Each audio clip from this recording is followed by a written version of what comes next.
I love you.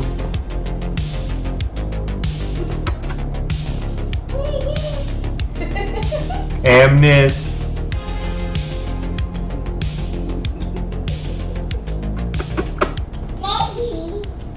Amnes. I love you too.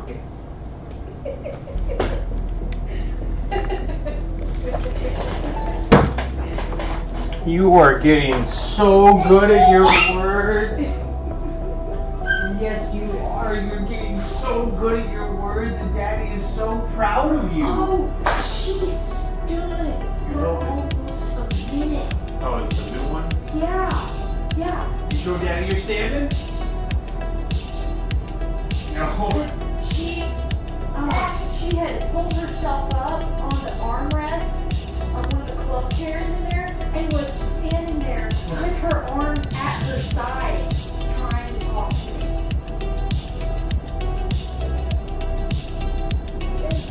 Come on. You sure, Daddy, you're Show standing? Daddy you're standing.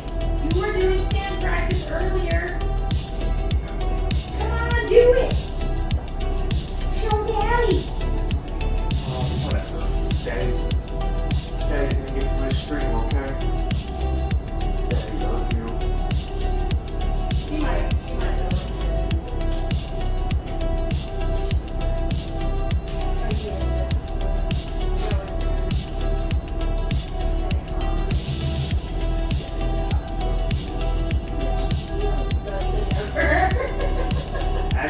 Actually, she even got the last note. She said, Daddy, I love you. Yes. Yeah. I know you do. I love you. I know. Daddy knows you love him because Daddy loves you.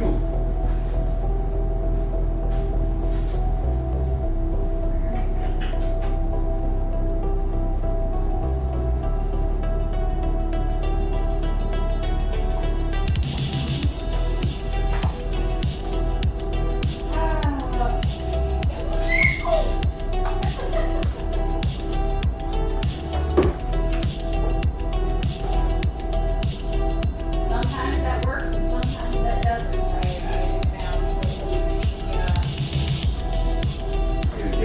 Getting able to circumvent it. Yeah, she pushed it powerfully. Well, and she also just dragged it. So she's strong enough to brute force move it now. Yep, that's what she did earlier. She just pushed it on out of the way.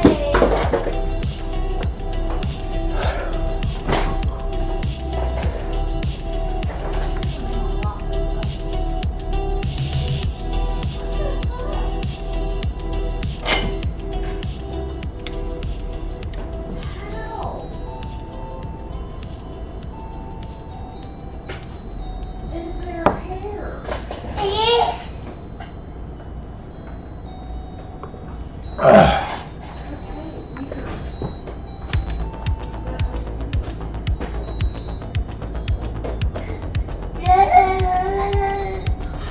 What, baby? Uh-huh. Do it. Uh-huh. Are you playing?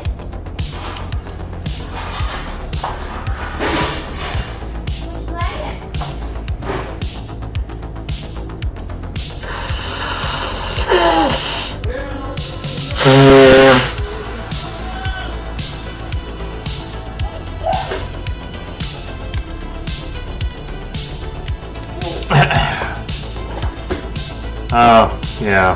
Hang on. Let's fix that.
What?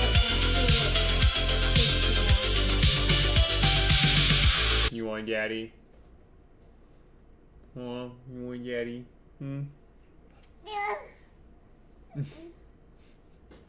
want daddy? Is that what you want? You want to come hang out with dad? Because you said, I asked you what you want and you said daddy. So, there's daddy. You just want daddy for shinies.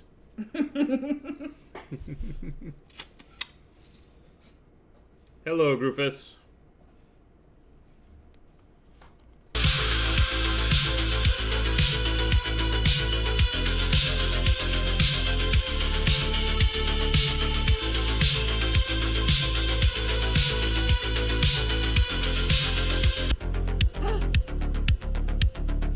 You like that? Why is the music so loud? Because it is? That's a homosexual question. Yes. Why are you always trying to steal daddy's headphones?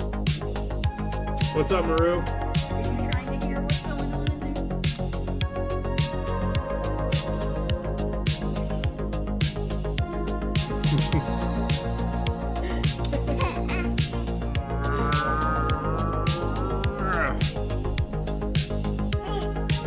Hey, Liv.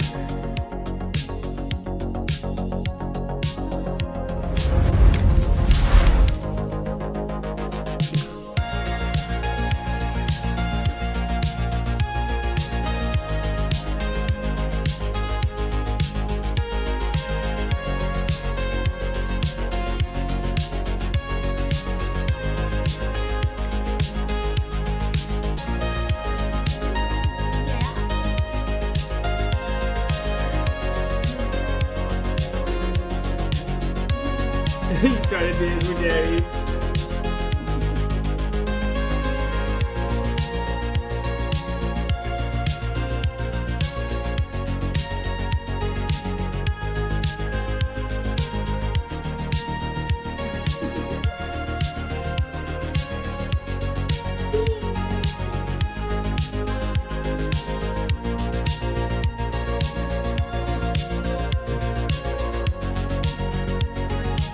Yeah, is that fun? Is that fun we clap? Yeah. Yeah. Nope, you're not gonna play with daddy's keyboard. We're not doing that.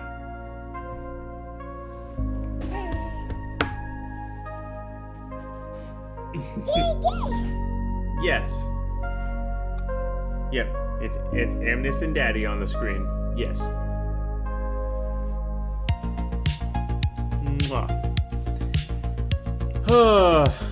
Probably gonna hop in voice chat later, guys. I would like to, there's some stuff I would like to watch. Just because we're not a politics stream anymore doesn't mean I don't want to, like, stay informed / keep up with my favorite bitchers abouters.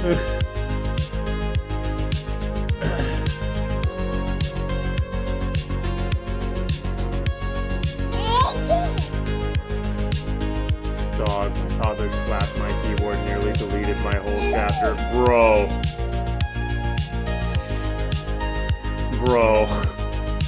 No.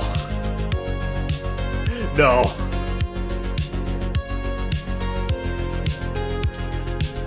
It's been more than 9 months, bro. Amnes is 10 months old in a couple days. She's 1 year in October.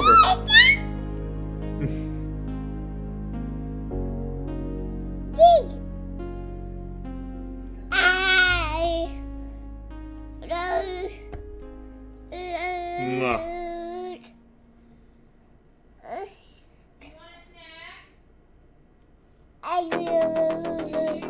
You do. She's getting so good at words, man. Well, Airshot, if you would kindly refer to the book I wrote,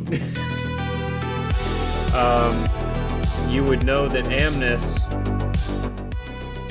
Amnes is Not the leading lady of the first book. Of course you would give her the crummiest snack imaginable. 19th. October 19th. Yep.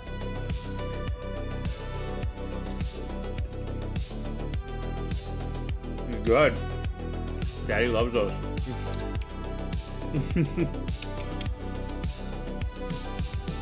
So, Amnes is the name of one of the characters in my book, and my wife.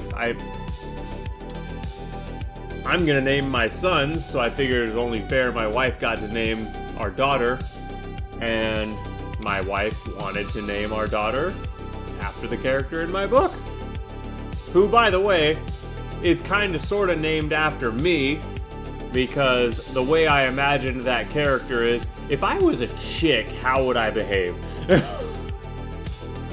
So, in a weird kind of a way, my daughter is named after...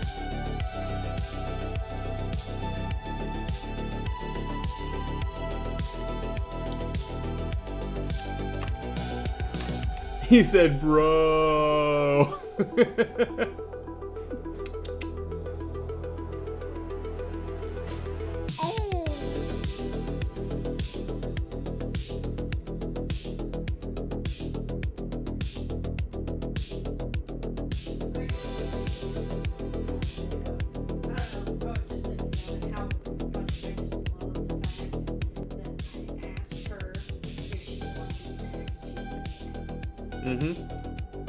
Yep, I do. Did you want a snack?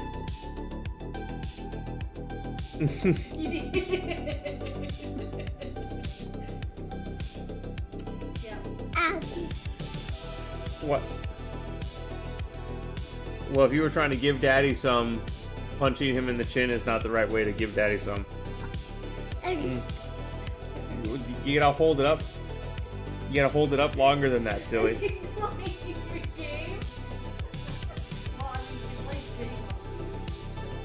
Yeah.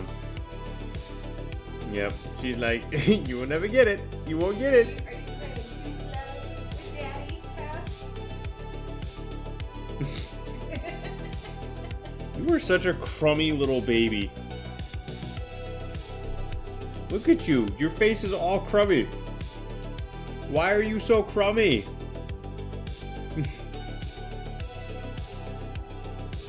She's like, because I'm eating a cracker.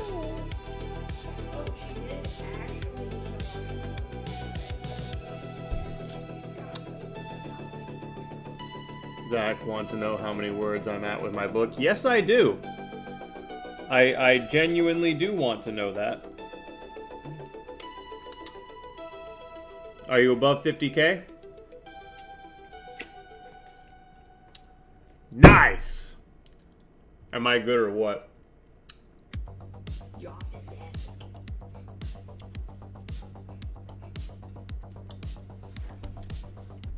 That's great, bro. That's great.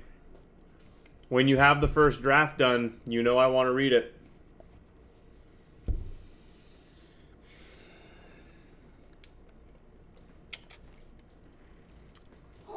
What?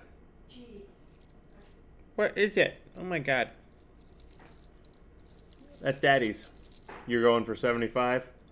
Well, don't just aim for a word count. Aim to get the story told as it needs to be told. Write it as good as you can, and then if it's too many words after the fact, if it's too long, if it's bloated, you can trim it after the fact. But you just worry about making the story as good as you can get it the first time.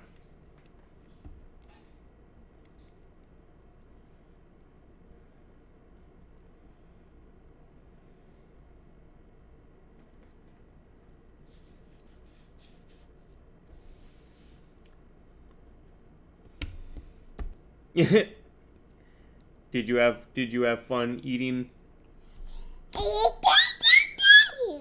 You did?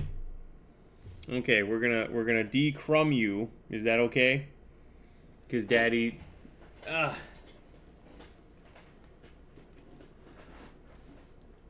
I do what is called by some a rolling outline or a live outline.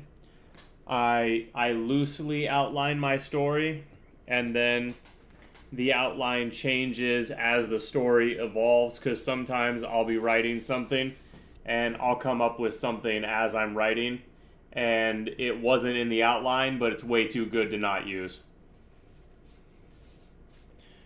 So I would say 75% of my first book was outlined, but there were a couple things that were definitely spur of the moment as I was writing, like, wait, this would be way better. This would be way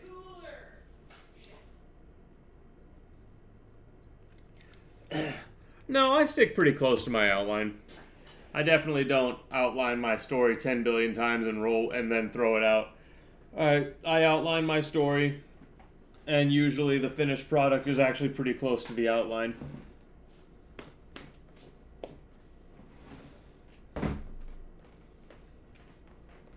Except, Caitlin, did I outline Wolves and Ravens, or did I literally just pants that?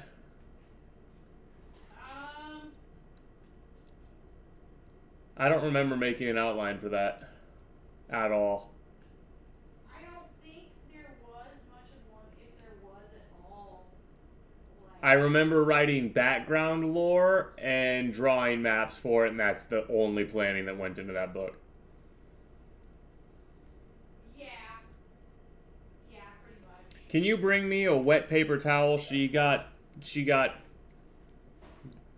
residue all over my desk.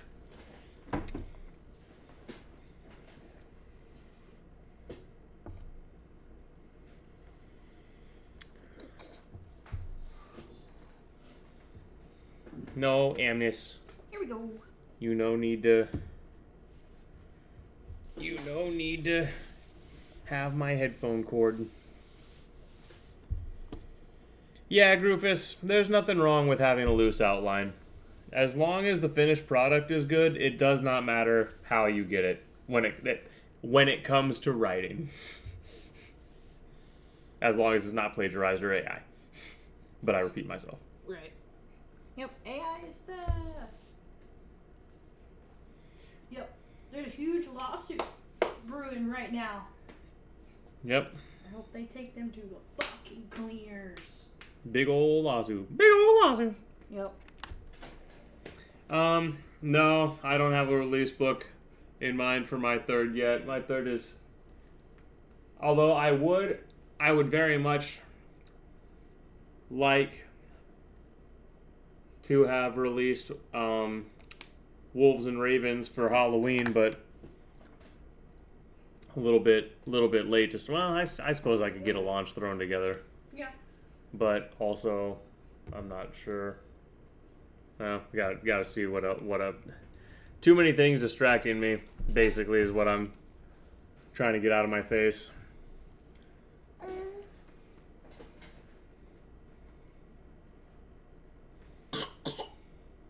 Mwah.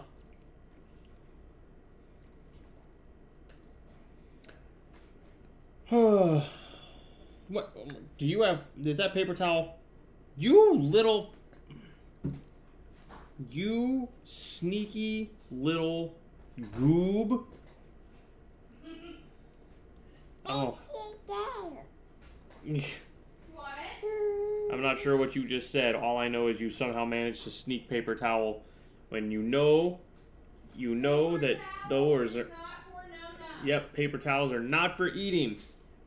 Nor is paper some kind of baby chewing tobacco, which is what you seem to think it is. Do you need more snack? If you're hungry, we can get you some more food.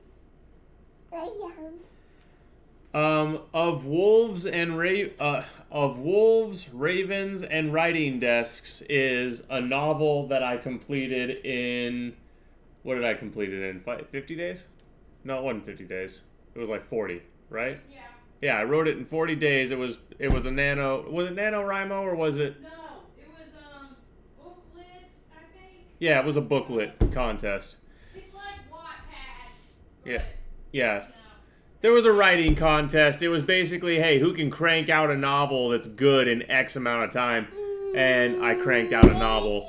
And of wolves, ravens, and writing desks. I think I busted that fucker out in like 40 days or something like that.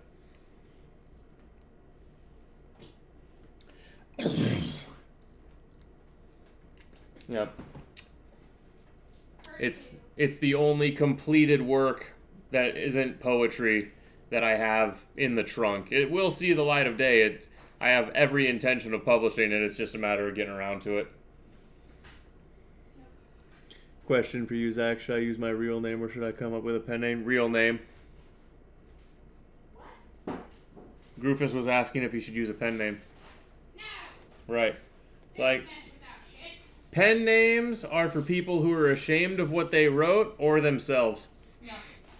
And the whole thing of, oh well, you should do the different one for the different genres for blah blah blah blah is becoming so incredibly old hat. Most of the time, people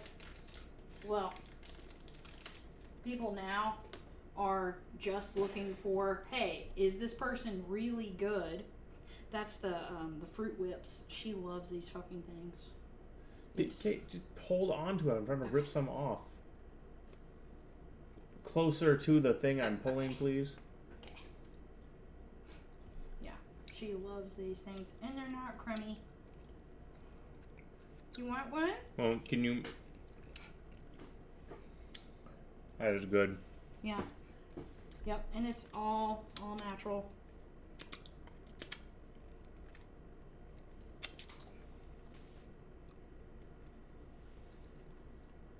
Yeah.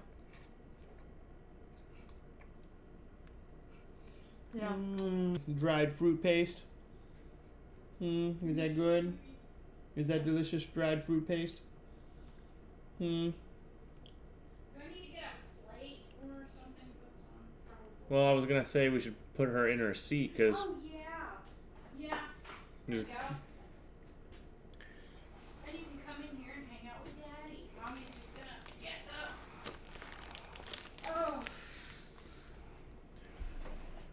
the container. But yeah, I'm finding...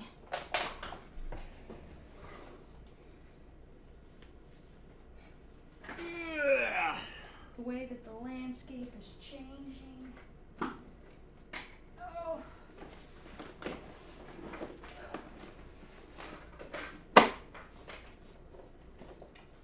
Oh. Mommy just had to give you the crummiest snack imaginable while sitting with Daddy. Is that good? She loves those. Really, really glad we got those. No.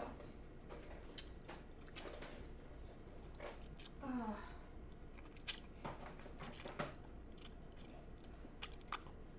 The grape ones aren't bad either. What flavor was this? Strawberry. Ugh.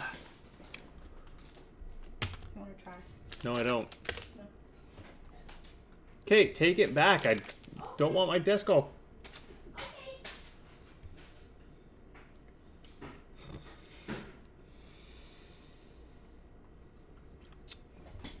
I am...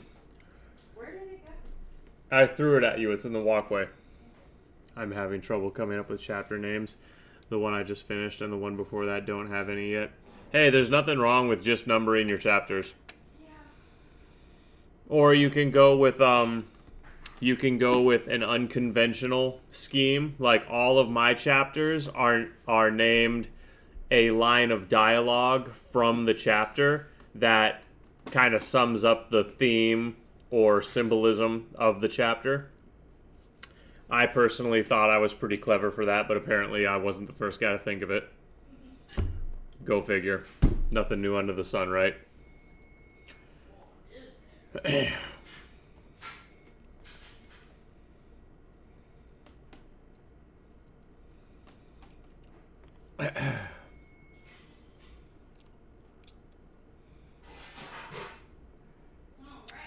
Gorlock the Destroyer.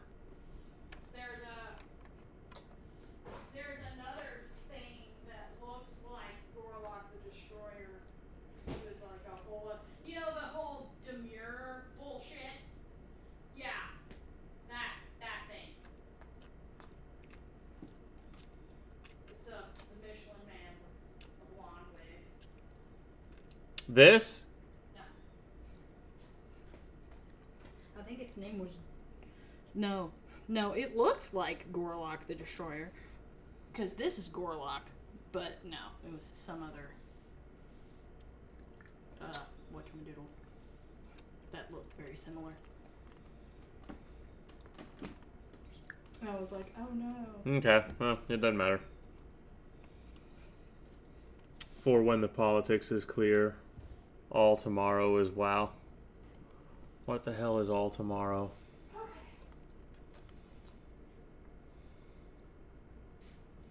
Oh. Isn't this a short story, basically? Yeah, an abridged retelling of All Tomorrow, a story written and illustrated by C.M. Kausman. Well, I did say we're not a politics stream anymore, and therefore we'll start with this.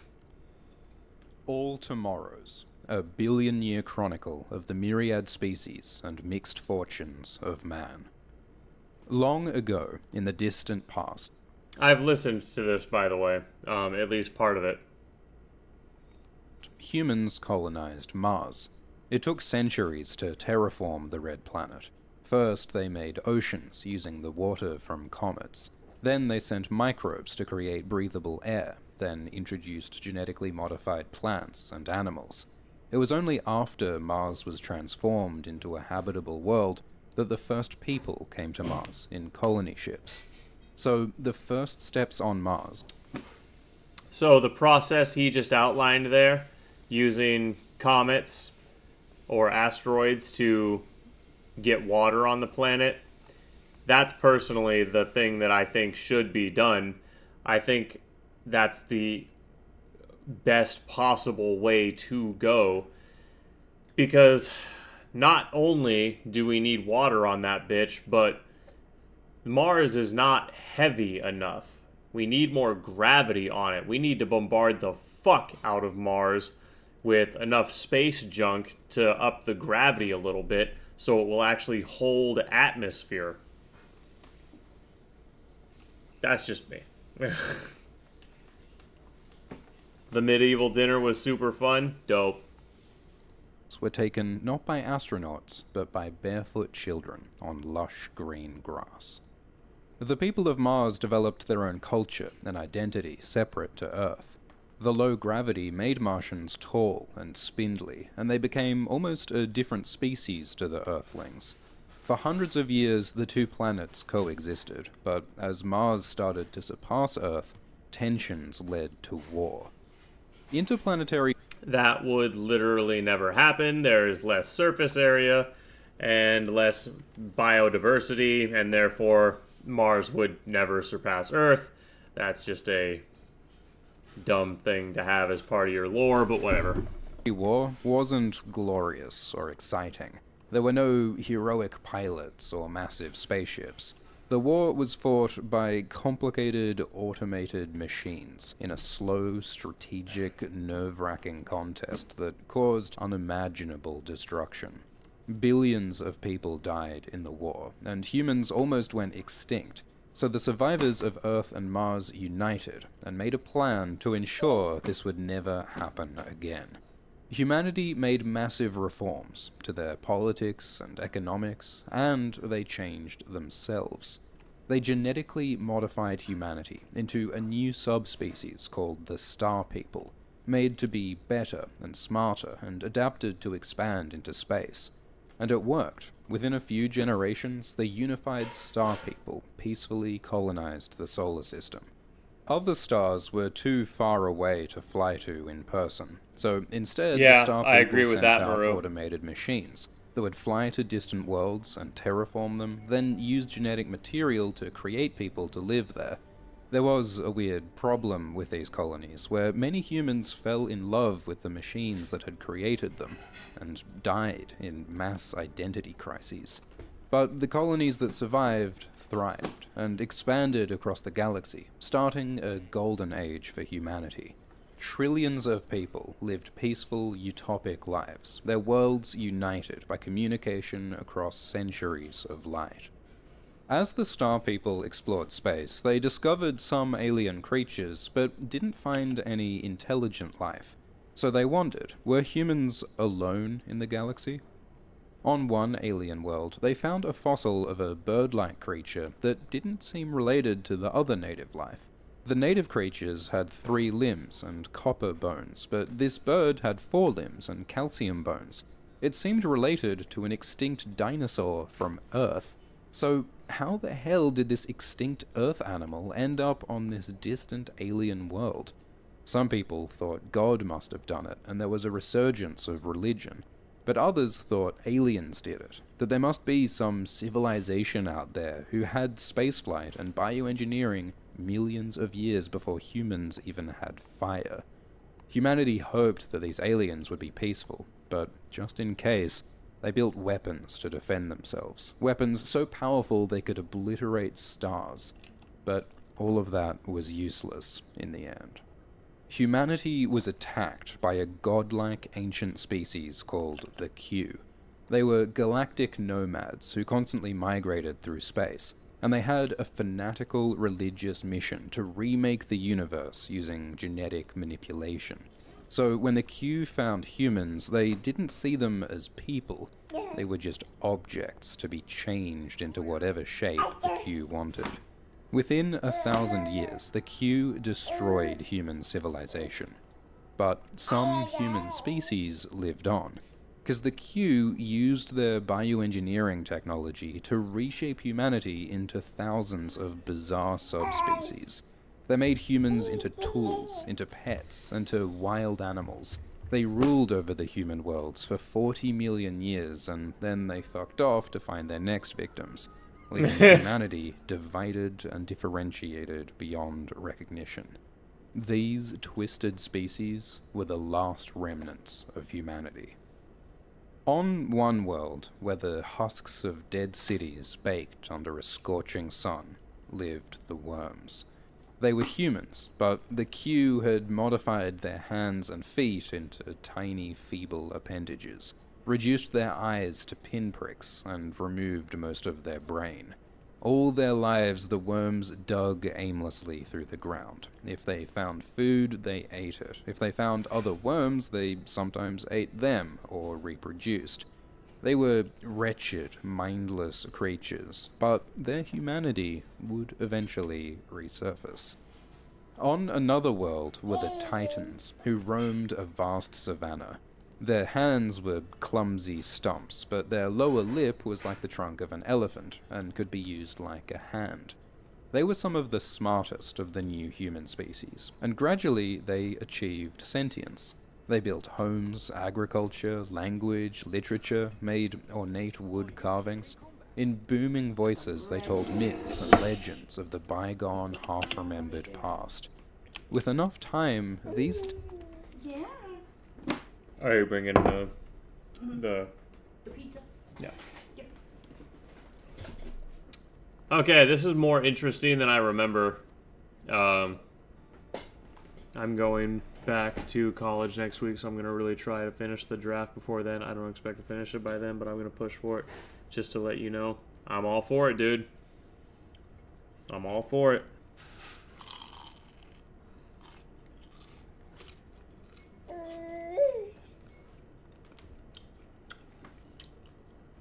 Look at the mess you're making.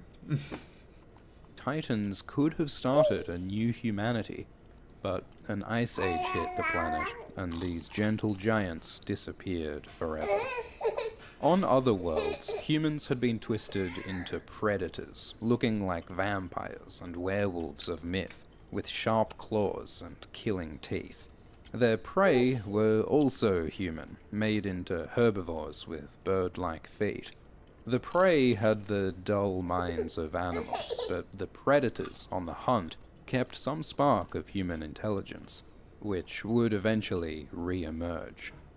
The mantelopes were bred to be singers and memory retainers for the Q, so they had fully human minds. They understood the world around them, but in the bodies of grazing herd animals, they were powerless to change anything.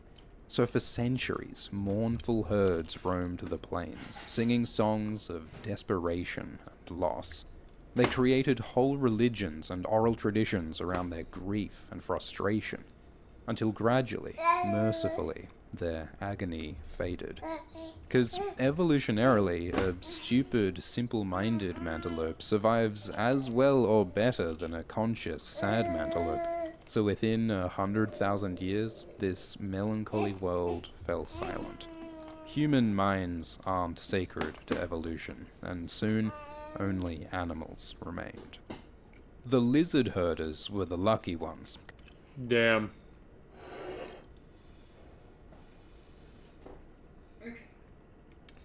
I feel like that cheese sauce would be good to dip these in. Okay. You want me to heat some up?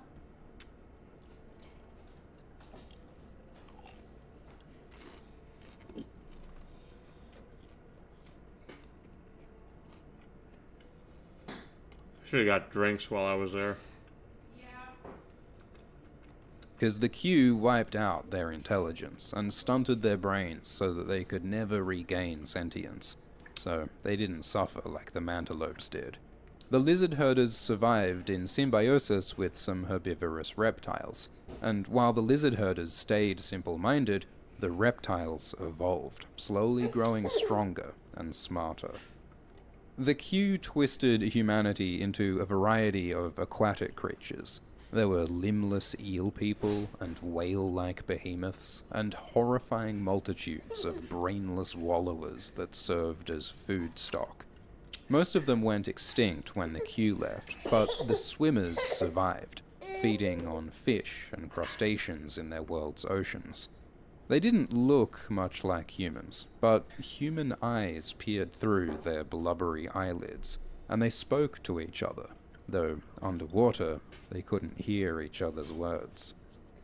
The Tempters were so fucked up it's a wonder they survived at all. The Q made them into bizarre living decorations, 2-meter-tall cones of flesh like grotesque carnivorous plants.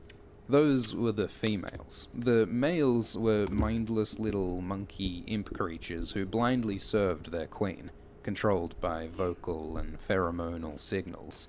They'd gather the food and guard their queen, and occasionally they would mate by descending into this breeding tube like a subway commuter. It was weird, but it worked, and the Tempters' mound forests spread across their world. They could have built some kind of civilization, but they were obliterated by a stray comet, and one of humanity's best and weirdest hopes died out. The Bone Crushers looked like monsters, like giants or ogres with beaks derived from teeth. They only ate putrefying meat, and they communicated by defecating on each other. But they were actually pretty successful. They reached a medieval level of civilization, until they ran out of rotting meat to eat and eventually collapsed. When the Q attacked, most human worlds were quickly defeated, but one world fought back, resisting the Q 2 times before falling. The Q punished and humiliated this world for its resistance by making them into the Colonials. The Colonials were disembodied cultures of skin, connected with a network of basic nerves. The Q used them as living filtering devices, living off Q waste products. And for no other reason than to make the Colonials suffer, the Q left them with their consciousness and their eyes, so that they could fully witness their own wretched fate. For 40 million years, the Colonials suffered generations of misery, hoping for their own extinction, but they were made to be efficient, and so they spread across the planet in quilt-like fields of human flesh. The Q made lots of flying human species, some like bats or pterosaurs, others like angels or demons dancing through the ether, or strange, ugly creatures that floated on glands full of gas. Yo, is this Warhammer One 40k? species, Because that shit's grimdark. called the Flyers, had a special starfish-shaped heart that processed oxygen so efficiently that they had enough energy to support flight as well as human-like brains. Other flying species weren't so lucky. The hand flappers had wings that were useless for flying, but also couldn't be used as hands. All they could do was flap about to display their sexual availability, and so they ecstatically flashed and danced their way to extinction. Some humans tried to escape the Q by hiding underground. The Q found them anyway, and made them into subterranean, mousy Morlock people called the Blind Folk. They used whiskers Agreed. and long fingers and big ears and banshee-like screams to navigate in the dark. They lived off fungi and fish, and avoided predation by bats and crocodilian creatures. These albino troglodytes looked fairly human, but where their eyes should have been, there was nothing but haunting, smooth skin. Eventually, the movement of tectonic plates crushed these underground habitats one by one. Asymmetrical creatures right out of the fever dreams of Picasso, Dali, or Bosch. The lopsiders crawled along the ground on 3 hands, with another limb used as an antenna. One eye stared straight up, while the other eye scanned ahead. As wretched as they looked, the lopsiders thrived on their heavy world. They domesticated some native creatures, and began the long road to civilization. On a moon with very low gravity, the Q made the Striders, enormously tall, thin creatures who walked among huge trees that towered like skyscrapers. The Striders were very delicate, so even with low gravity, a fall could shatter their bones. The Striders were eventually wiped out by a bunch of chickens who, over 2 million years, evolved into deadly predators. On another world, where the humans temporarily resisted the Q. How's it going, Wampa? Some pepperoni? You wanna? This is a short story, Twisted. The premise is many millions of years in the future, humans encounter an alien race, and that alien race is extremely advanced, and they turn us into a bunch of abominations using genetic engineering. And now we're going through the subspecies of human. Q. The Q punished the humans by creating an array of parasites, who were also made from humans. There were tortoise-sized, vampire-like ambulatory parasites, and smaller parasites that lived attached to their hosts. There was even one horrific parasite that infested the wombs of its victims. Many of these parasite life cycles were so elaborate and baroque that they went extinct as soon as the Q left. But some of the parasites survived and developed a symbiosis that benefited their hosts as well as themselves. One human species evolved on a world of great archipelagos, calm, shallow oceans sprinkled with countless islands. The fingerfishers evolved to catch fish with their long fingers adapted into fish hooks, and ate them with long snouts full of needle-sharp teeth. And their evolution would get even weirder later on. The hedonists were created by the Q to be their pampered pets, living carefree lives of pleasure. Their world was a tropical paradise of succulent fruits and lakes of sweet bacterial juice. They were the only animals on their planet, and had no predators or competition to deal with. Under normal conditions, this might lead to overpopulation, but the Q designed the hedonists to only get pregnant after mating an enormous number of times. So the population was stable, and the hedonists filled their lives with eating, sleeping, and mind-blowing sex. Their minds were blissfully empty, because who needed to think when they're having such a good time? The insect offer guy adapted to eat insects. They had claw-like hands to dig, long tongues to scoop up bugs, and leathery faces to protect from bites. They lived quiet, unnoticed lives on their obscure world, but little did they know they would play a key role in the fate of humanity. When the Q attacked, not all humans were captured. Some of them escaped into space and built homes inside hollowed-out asteroids. Oh heck, I see a shoulder of Kate. Hope she and the baby are doing good. Yep, Kate and baby are here. They adapted to zero gravity by growing long, spindly limbs, and pressurized digestive systems so that they could move around in space by farting from their highly evolved sphincters.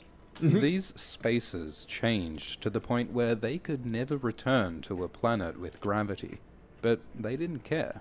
They were comfortable in their weightless void worlds and paid little attention to their human relatives on the planets below. These are pretty good. So across the galaxy, these twisted post-human species struggled to survive. They evolved, diversified, rose and fell, and most of them died out without the universe ever knowing they existed. Which is normal. Extinction is just as natural as speciation, and for each species that died out, new ones evolved to take their place, generating an ever-changing kaleidoscopic variety of life forms. And from this endless churn of life and death, some species rose up to achieve new kinds of sentience and civilization, like stars emerging from a dark fog. The scorching hot planet of the worms eventually cooled down, and life emerged onto the surface. The worms filled new ecological niches, evolving into serpentine grazers, swimmers, predators, and eventually people with human-like intelligence. The snake people had unique spiral-shaped brains that allowed them to observe and understand their world. They developed a hand derived from their ancestors' feet, and they built vast cities of tightly intertwined tunnels and homes. They enjoyed books, and music played as vibrations in the ground. The snake people may have looked alien, but their daily lives were full of joys and sorrows, hopes and dreams, humanity. The predators evolved into the killer folk. Their deadly claws became grasping hands, and their saber teeth receded into organs of social display. Killer folk society was built around hunting and violence, and so their history was filled with war. For thousands of years, nomadic warriors with vast herds of once human livestock battled each other across a chessboard of continents. So their world is an archaeologist's dream, rich with the ruins of fallen kingdoms. But one faction of killer folk developed factory farming and rejected their violent past for a more peaceful, unified future. Some conservative factions kept to the old way, fanatically devoted to traditional warfare and hunting. These two factions came dangerously close to global conflict, but the killer folk managed to reconcile and survive. Underwater, the swimmers couldn't make fire, so they made a different kind of technology.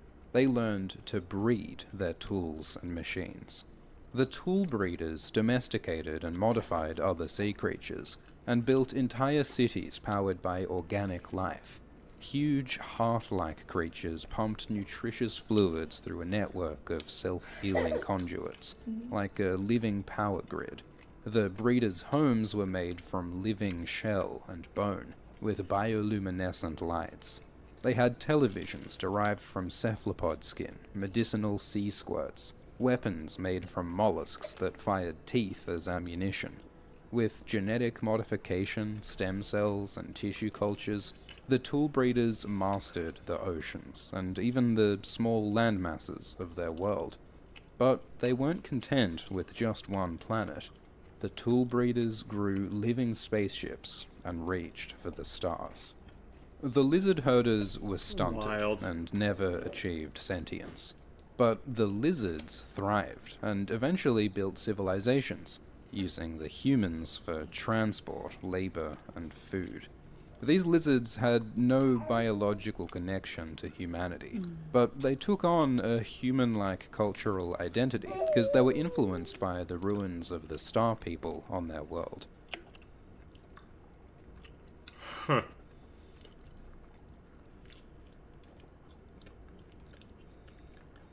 Is this whales or aliens? You're working so hard.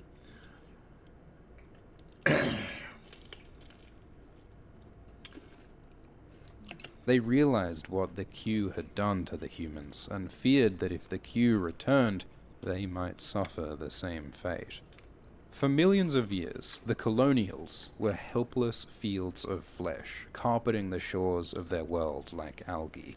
But they were resilient, and eventually they organized themselves, evolving from a homogeneous mass into differentiated colonies. Each cell specialized to perform different functions for the colony, and the colonies started competing against each other. Some colonies grew taproots to siphon resources from afar, or starfish-like feet to move around, or claws and poisons to attack other colonies.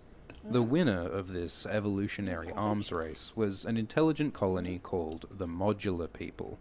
In their vast industrial megalopolis, the people took a wide variety of shapes and sizes.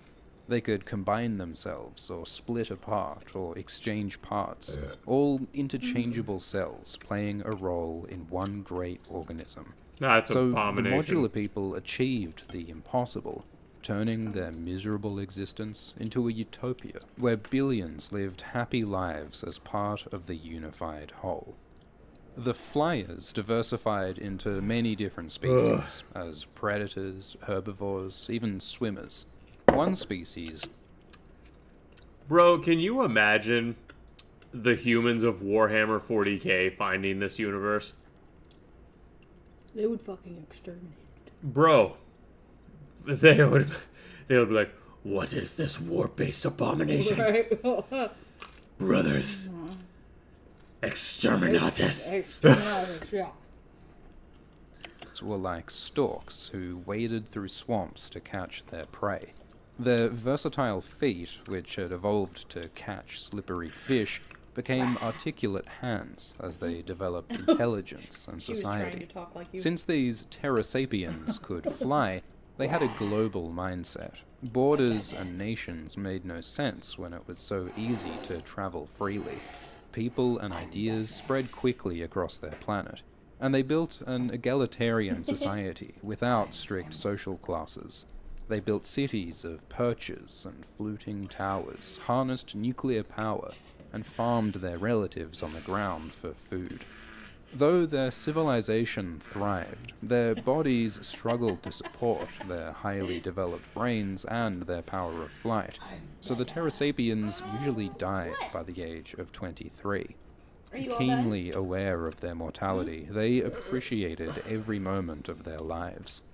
Their philosophers pondered the meaning of life with feverish intensity, rapidly filling libraries with their tomes. The Terrasapien in this picture poses at a seaside resort.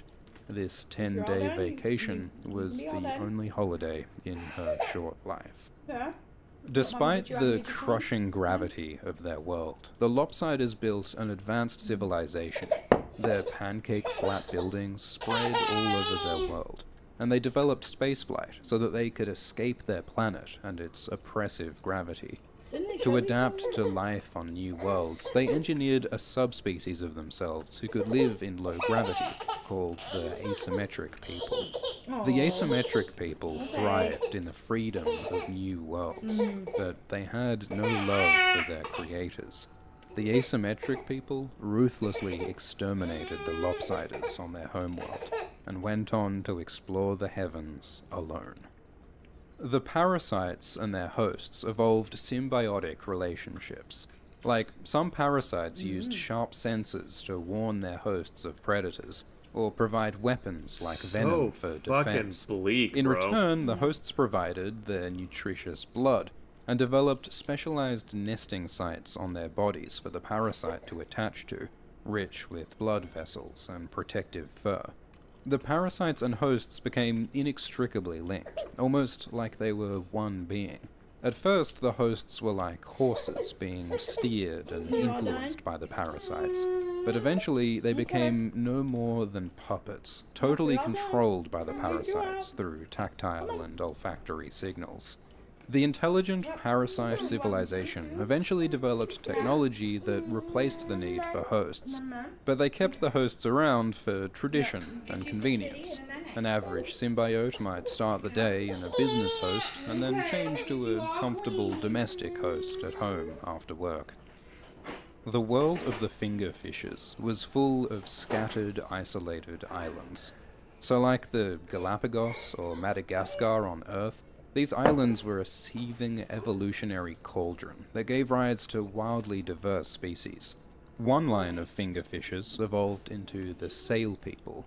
Their long fingers evolved into sails that could drive them effortlessly across oceans.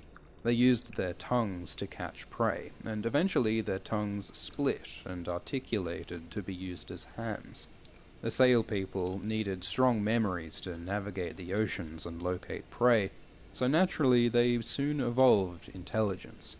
It took a long time to develop social and political stability, because their scattered and diverse world gave rise to a huge variety of creatures who fiercely competed.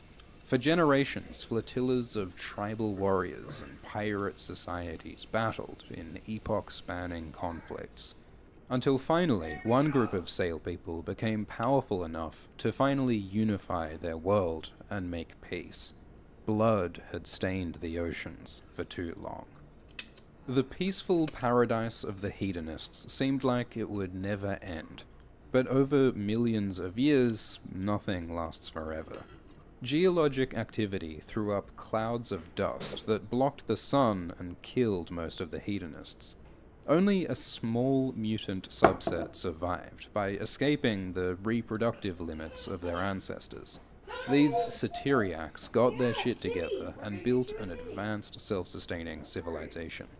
But there were still traces of their hedonistic past remaining in their genes, so their societies retained a delightful streak of pleasure-seeking and promiscuity. Festivals, concerts, and ritualized orgies punctuated every working week. And now that pleasure was savored by sentient, self-aware people. The insectophagi started to look like their prey. Their leathery faceplate. This. You know what else this reminds me of, Maru?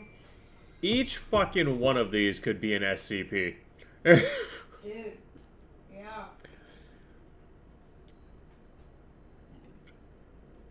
Ugh. Ugh. Ugh.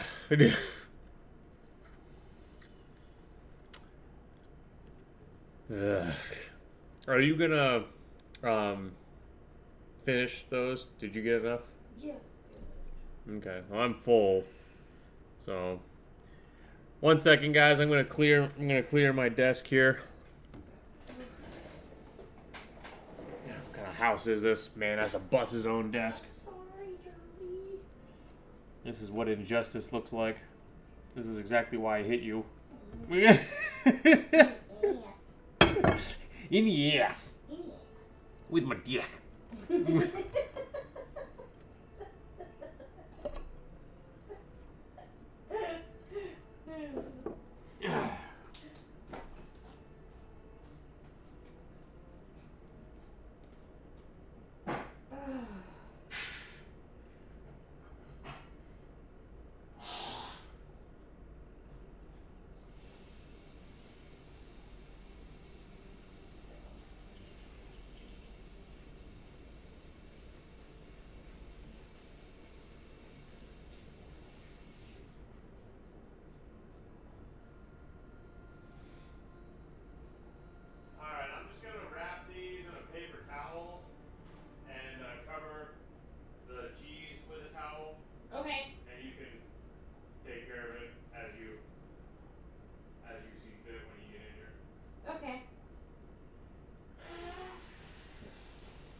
Justice for fat kids. Ice cream eaters of the world, rise up.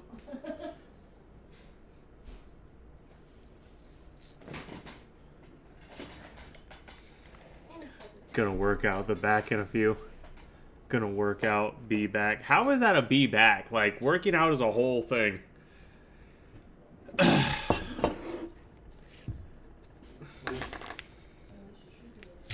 Oh my god, you know what Gixxer said? What? Gixxer said, Zach, children are present. It's like, yeah, mine.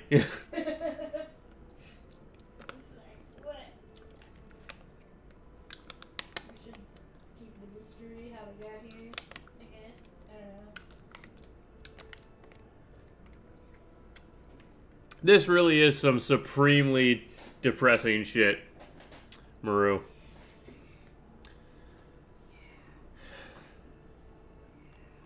It's hardened and became part of their jaw. Their hands and feet developed into pincers, and their brains evolved intelligence. Like many others, the bug faces built a civilization, but they also faced a unique threat. They were attacked by an alien race. Wars on the ground and in orbit before the invaders were defeated. And this traumatic conflict gave the bug faces a pathological, xenophobic fear of all other species. So when the human species on other worlds started to reach out to each other, the bug faces stayed silent and withdrew from the galaxy. The spacers became even more alien in the void of space. Their fingers extended and split into tiny, grasping limbs. Their legs atrophied, relying on their farts to move instead. And in the weightless void of space, their brains expanded, till their every thought was far more vast and complex than anything that other humans could conceive. These asteromorphs spread to every star system in the galaxy, but they didn't interfere with other species. Hey, look, Twisted. It's your nearest relative. Be careful. Snipesty. WSG. I have no idea what that means, but welcome in, dog. Pleasure to make your acquaintance. No, but... Okay. Oh my god. I'm trying to get this lid on this ice cream. Okay. 1 second. I gotta put the ice cream in the freezer. That's where I keep my balls.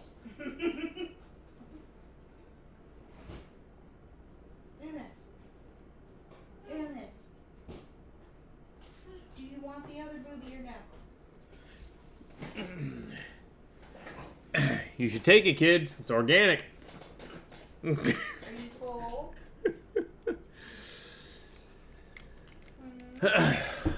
Farm fresh organic, kid. Can't buy quality like that no more.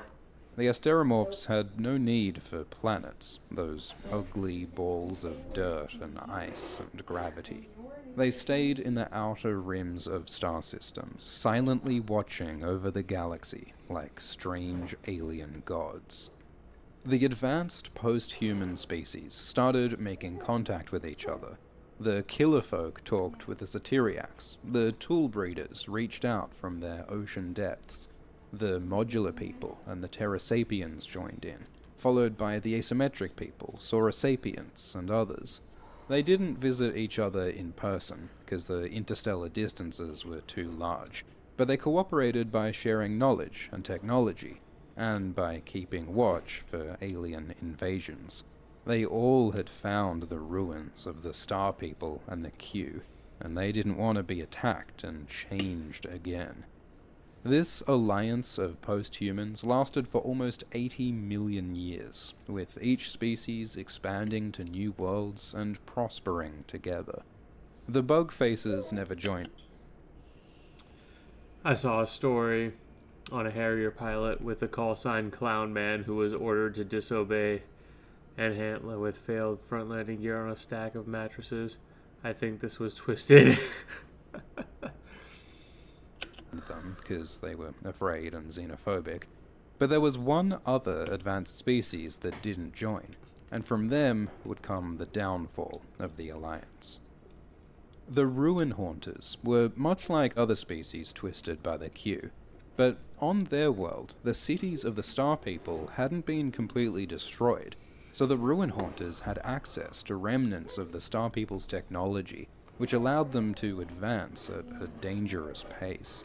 The technology developed so fast that their social and political structures didn't keep up, and they almost destroyed themselves in a series of worldwide nuclear wars. This baptism by fire hardened the Ruin Haunters and kind of drove them crazy. They convinced themselves that they alone were the true descendants and heirs of the Star People, and that only they deserved to reclaim the legacy of the golden age of their ancestors. So when the other human species formed their alliance, the Ruin Haunters refused to participate. But the Ruin Haunters' sun was rapidly expanding and threatened to burn and destroy their worlds. So the Ruin...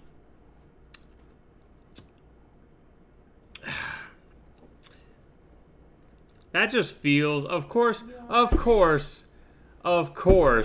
there's that one racist species of human. All done? All done? Yeah, she said all done.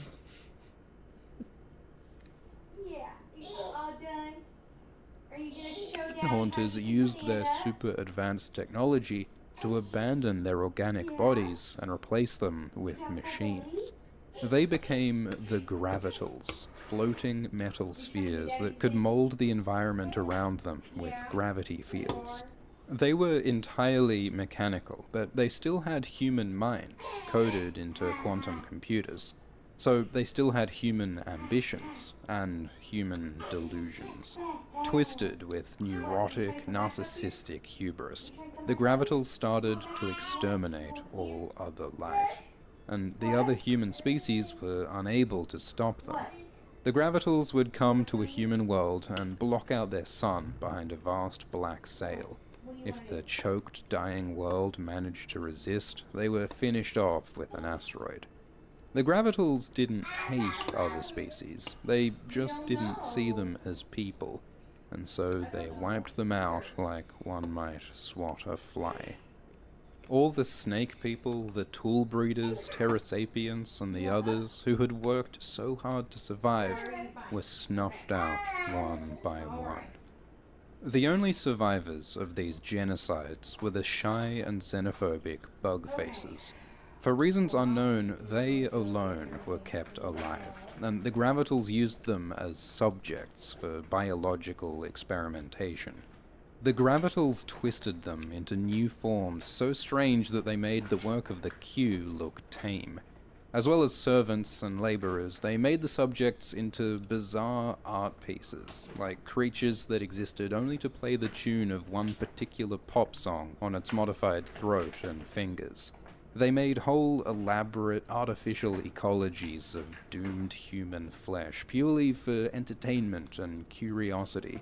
The Gravitals recycled and repurposed organic life the same way someone might tinker with computer parts or recycle trash. This reminds me. There's I can't remember the world it's from, but there's a fictional world with a magic system that actually kind of reminds me of this. And essentially their magic system is they use magic to modify their bodies. Runes. They carve magic runes into themselves that cause their bodies to mutate into all kinds of useful things. I'm trying to remember what that thing is from. Racism saves. There's a lesson in that. Not saying what it is, though. And for millions of years, that was how organic life existed in the machine empire. But not all Gravitals saw life the same way. Some religious and philosophical sects argued that all forms of life had rights. They secretly created human species who could live and think freely. Some Gravitals even fell in love with their human creations. So Gravital society became divided between the tolerant Gravitals who respected human life and the hardline conservative pan-mechanical Gravitals. This division threatened to tear the machine empire apart, so the Gravitals looked for a common enemy to unify against.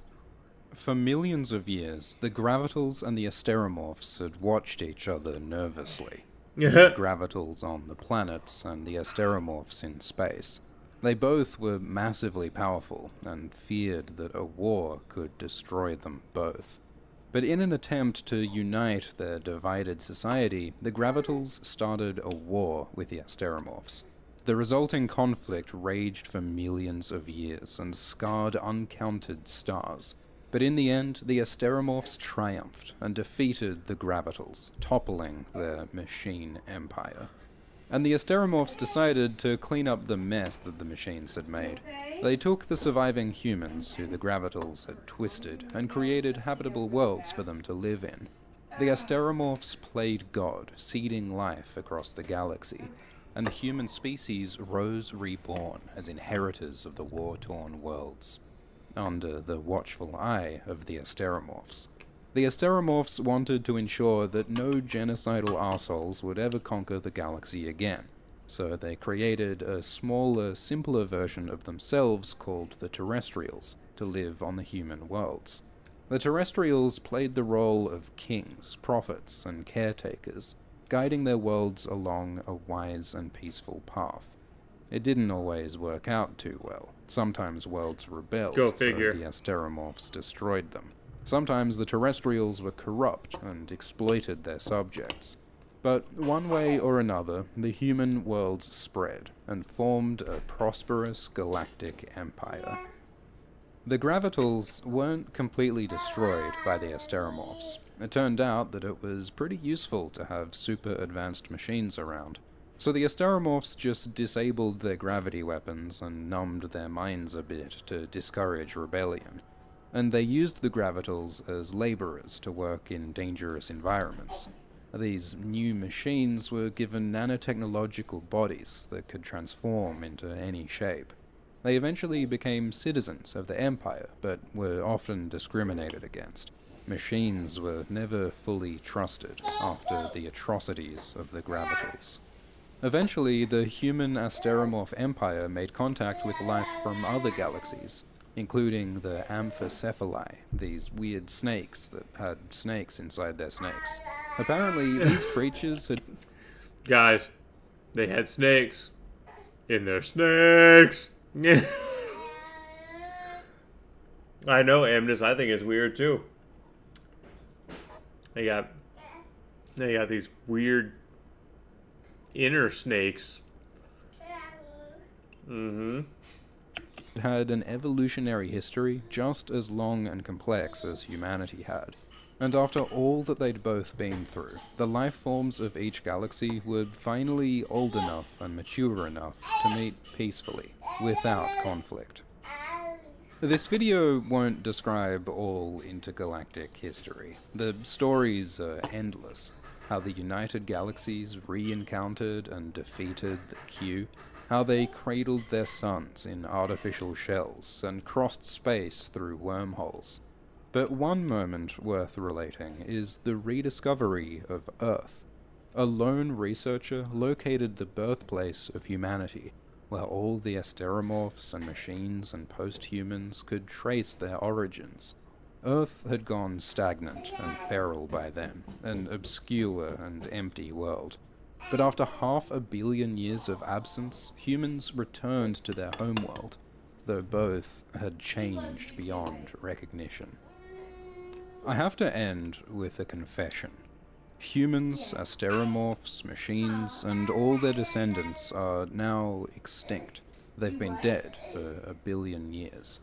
This video is just our best approximation of their history, based on the available archaeological evidence. We don't know what killed off the humans. Maybe some unimaginably destructive war. Maybe their empire broke up, and each world suffered its own slow, private death. Some claim that humanity migrated into some higher plane of existence. We don't know what happened, and ultimately, it doesn't matter. The story of humanity was never about its end, not about its ultimate domination of galaxies or its transcendence from reality. Being human was always about the daily lives of people. What was that? I said she was doing her happy dance. You were doing a happy dance. Yeah, you gonna show Daddy your happy dance? Happy, happy dance, dance. Happy, happy dance, dance. Look at that smile. She's trying to do it. Yep, Daddy sees. Dance. Yep, you're gonna get down. Not literally.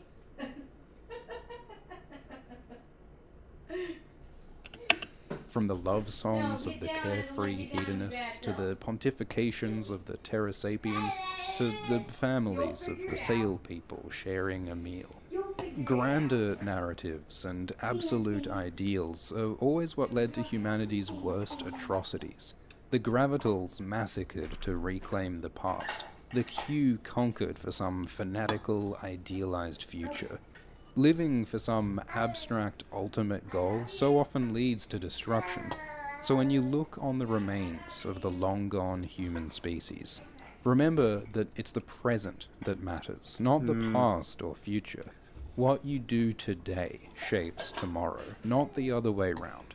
So love today and seize all tomorrows. All Tomorrows is a story written and illustrated by C.M. Kozeman. Kozeman is an artist, writer, and researcher who does heaps of fascinating work around paleontology, history, surreal art, and all sorts of stuff. So go check out his website and his YouTube videos, and consider supporting him on Patreon.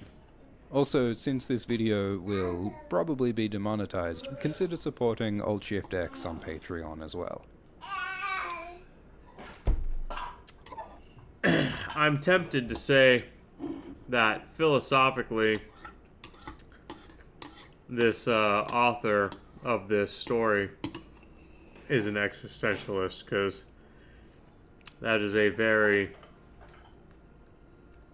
existentialism thing to write.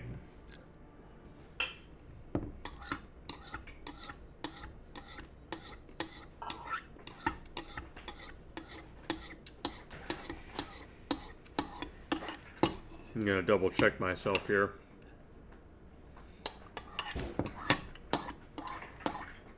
After race car kindly reminds us that he glued his balls to his butthole again.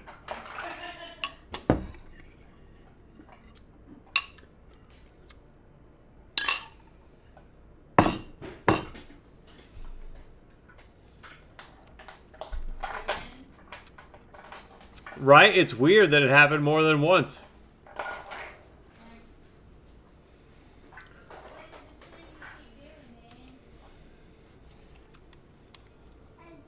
Like, bro, I don't even understand how this happens the one time. But the fact that this has happened more than once leads to some serious questions.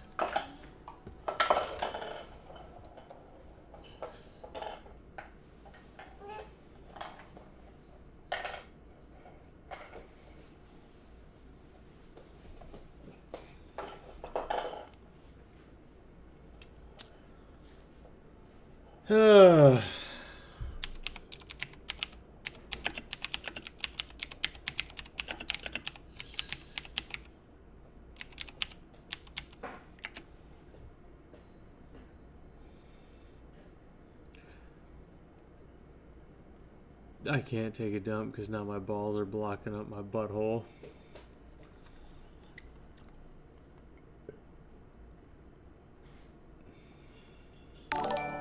Yeah, that's what I thought. Anthony Tony 407. That is a very silly name, but welcome to the adventure. Oh, damn, my gain's looking kind of nice right there.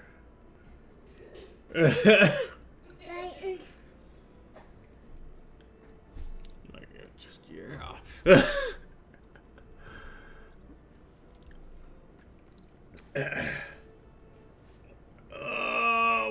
randomness.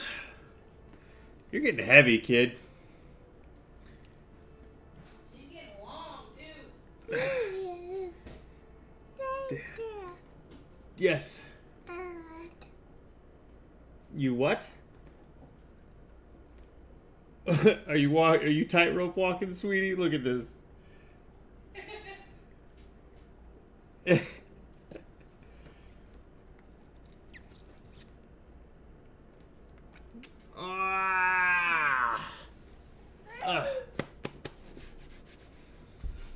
Do you shame? Hey, mommy, come check a butt. She might have shamed her butt. Okay. Ah. Did you shame your booty? Did you shame? Hmm. Yep. Yep. Yep, we did. The nose knows, you know. Oh man. Oh boy. Yep. Yep. Oh boy, did you? All right. Yep. Here we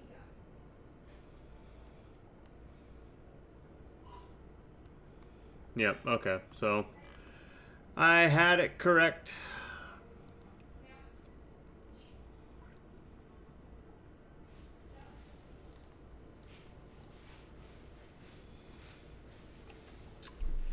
Yeah, that feels like something an existentialist would write. Someone who believes there is no...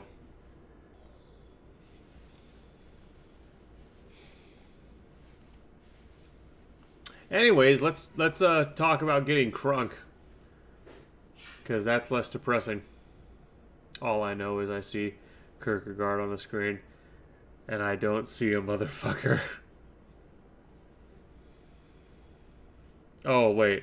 I see Kierkegaard on the screen, and I don't see a motherfucking panda. Okay. My brain misread that initially. Alcohol is the most harmful substance on Earth. Every year, it kills more people than terrorism, wars, homicides, and car accidents combined. It injures tens of millions in accidents, violence, and crime, while keeping hundreds of millions trapped in disease. If it didn't exist already, inventing it today would be unthinkable. And yet, more than 2 billion people drink. Most of us can't imagine a barbecue without beer, a wedding without wine, or a fancy soiree without champagne. We have a drink at the weekend because it's the weekend, but also after work, when we're stressed and when we're relaxed, sad and happy, at home and outside. Alcohol is kind of a paradox. Why do we cling so much to the thing that harms us the most? You after one drink. Alcohol is a biological weapon that yeast produces during fermentation to wipe out its competition. In alcoholic drinks, it's mixed with water and flavored with everything from fruits to caramel. With just one sip, sextillions of alcohol molecules flood your stomach and small intestine. From there, they head to your liver, your primary detox center, and to other organs like the brain. But your liver can only process about one sip of beer every 5 minutes, so unless you drink really slowly, it will become overwhelmed while an ever-growing swarm floods your brain. Here's where the chaos begins. The legion of intruders fills your brain and starts messing with neurotransmitters and receptors. Their sabotage is so complex that scientists aren't fully sure yet about all their mechanisms. But we know that alcohol numbs your neurons, making them slower, and disrupts their communication. This has several effects. It sedates you, melting away tension and stress. It stuns your prefrontal cortex, your center for decision-making and self-control, making you more disinhibited and prone to say or do things that you normally wouldn't. And it releases endorphins, feel-good molecules deeply tied to human connection. The chemicals that we produce when we laugh, sing, or dance with others, and which help us turn fleeting moments into shared memories. So, after a drink or three, the world doesn't only feel lighter, it feels lighter with others. The invisible walls of insecurity around us begin to soften, and you find yourself becoming a little more you. Less afraid to talk, laugh, sing, or share joys and sorrows. Conversations flow easier, smiles last a little longer, and strangers can become friends or lovers more easily. So, for a while, it feels like the weight of being human isn't yours to carry alone. Alcohol sits at a sweet spot of gentle relaxation, mild courage, and friendly companionship that makes it the perfect social lubricant. One that comes with quite a few costs. Your body on regular drinking. For billions, these rounds become more frequent over time. The occasional drink becomes a weekly habit, then a ritual every other day, catching up with friends or unwinding. And there's always this buddy who drinks way more and has a perfectly normal life. But as the rounds add up over years, the damage builds up. The alcohol molecule can dissolve in water and fat, which allows it to invade almost every cell and tissue.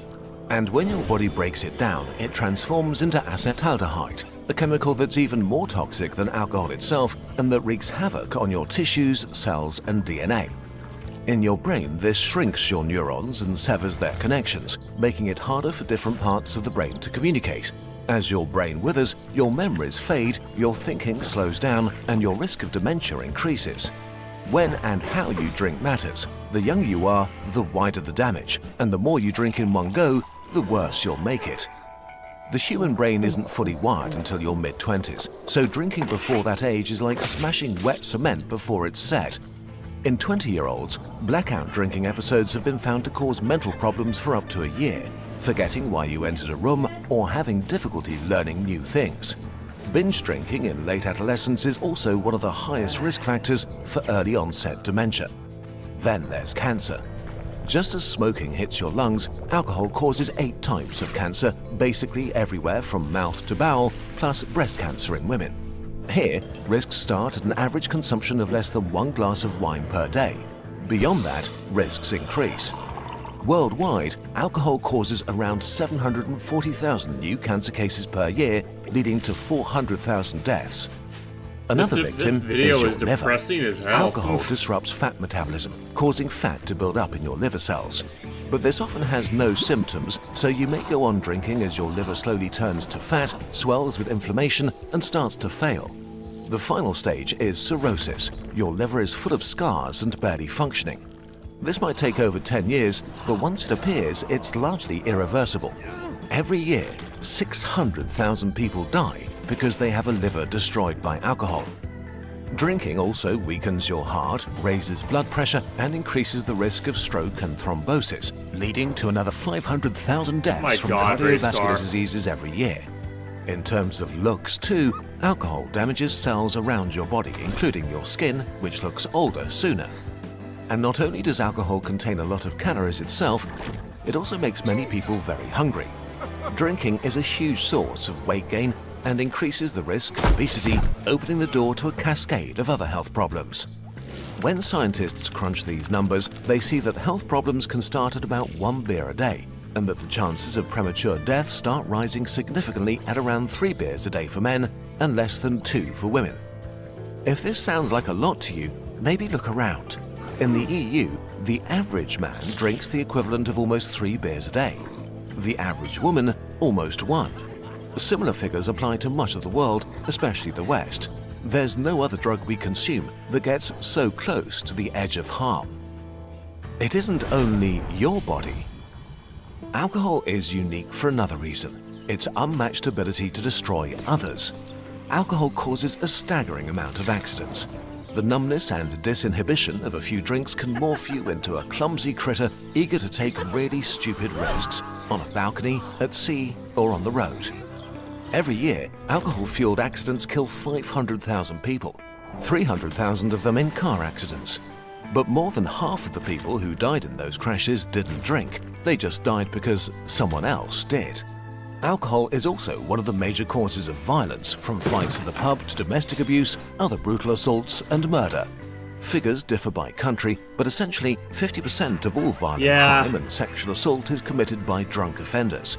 Each year, alcohol-fueled crime kills about 100,000 people. That's a city. I can't say my story is exactly that. Dude, the average woman is like 5 and over. Sometimes I hate these stats because they don't just apply to my body, because they just don't apply to my body at all. Yeah, but 160 for a woman who's 5'4" is honestly too heavy, so that's not a good thing. Like, a woman who's 5'4" should weigh between 120 and 140.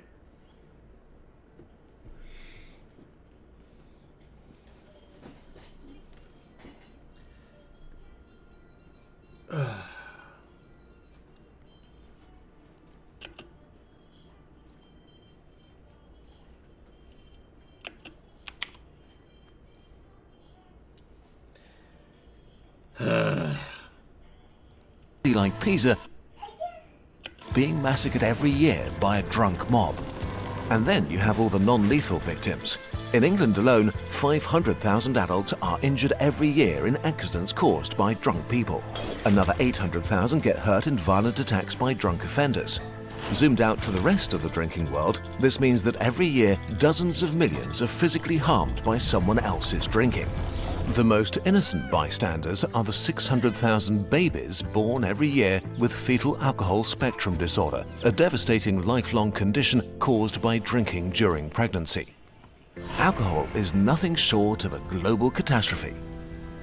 The final toll, the hijacking of 400 million lives. Hooray! When your drinking depressing shit. escalates to a point that it causes real harm to yourself or others, you've crossed the invisible line to alcoholism. An estimated 400 million people, 1 in 14 adults, are in this territory.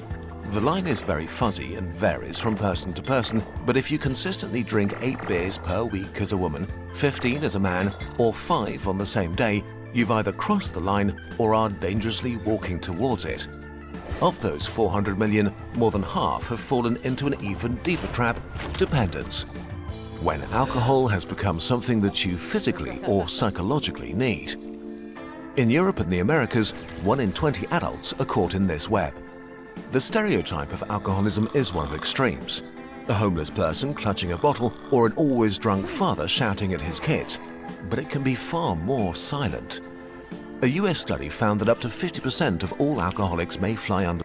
So then just use health stats that center around whether or not you're at a healthy body fat percentage, because that's the real useful number anyways.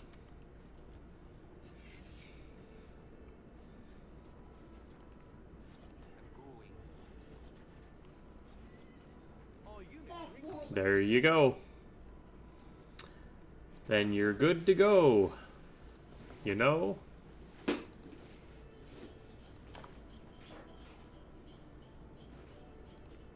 There's gonna be starvation in the settlement. Some people are gonna starve. Starvation in the settlement. Do do do do do do.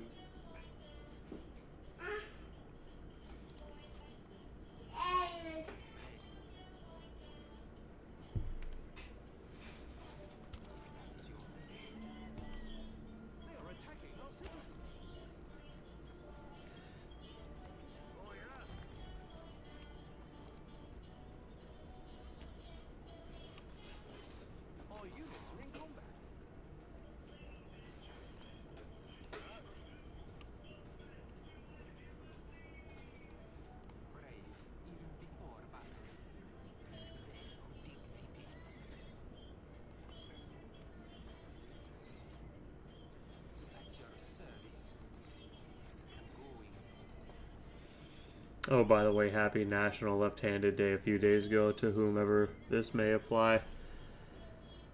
That applies to me.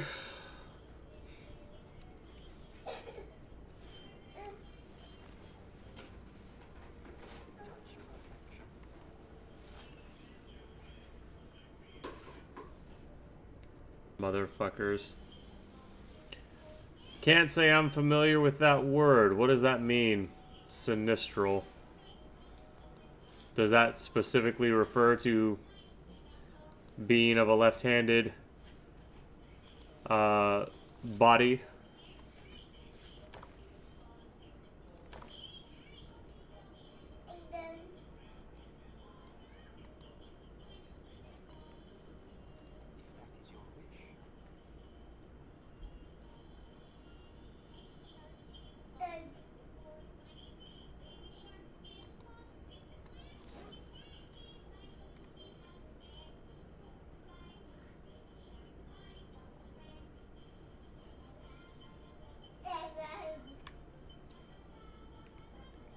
You know what we need?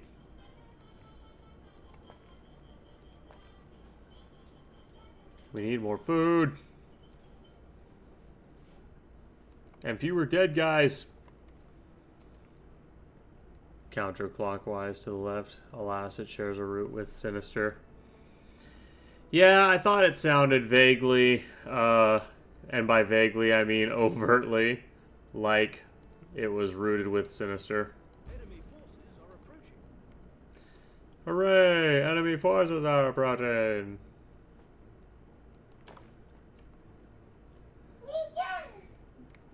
Yeah. I love it when the enemy forces are approaching. It's great. I love it. Long before I built up my defenses.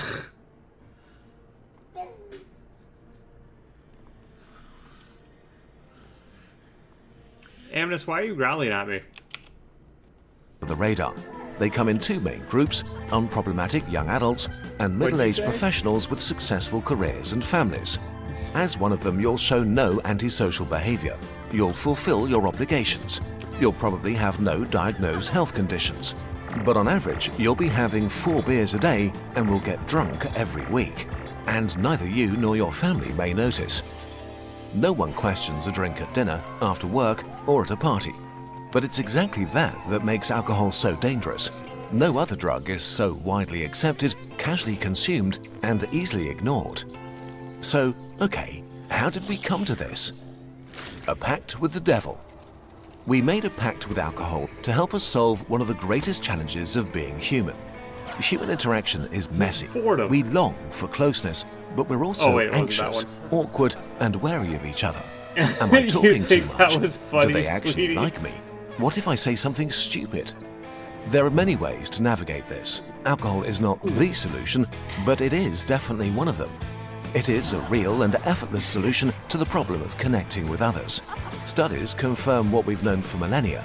Modest quantities of alcohol help strangers bond.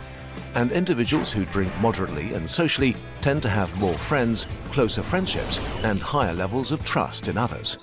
So if we want to step away from alcohol, we need to be honest about what we gain from it. For millennia, we've been giving it our health and years of our lives. And in return, alcohol gave us confidence, connection, and celebration. But right now, this is changing rapidly. Younger generations, and especially Gen Z, are drinking far less than their parents did. In the US, the share of 18-year-olds who have ever tried alcohol has dropped by 25% in the last decades. Binge drinking in adolescence has plummeted by 50%. And even in countries like Germany or France, where beer and wine have always been part of the cultural DNA, alcohol consumption is falling.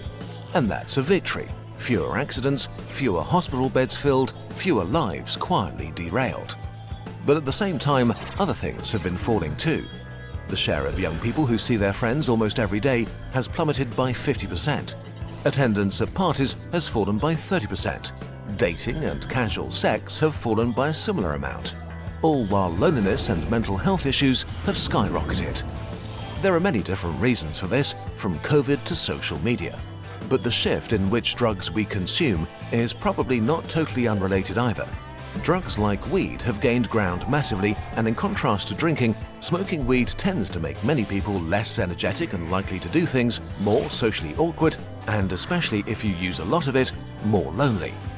Alcohol has been a powerful and influential tool for sharing, celebrating, and enjoying life with others for thousands of years.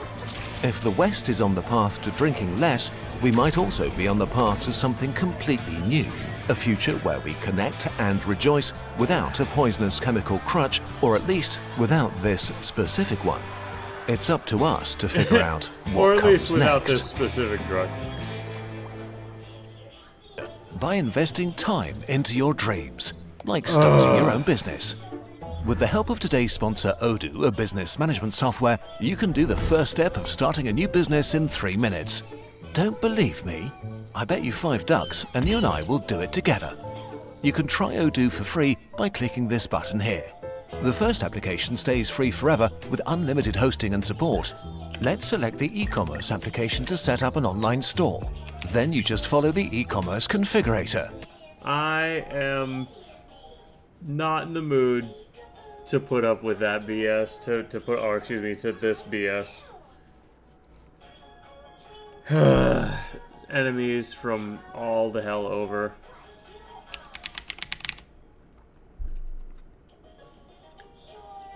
Come back to this another time. Super fucking frustrating, dude.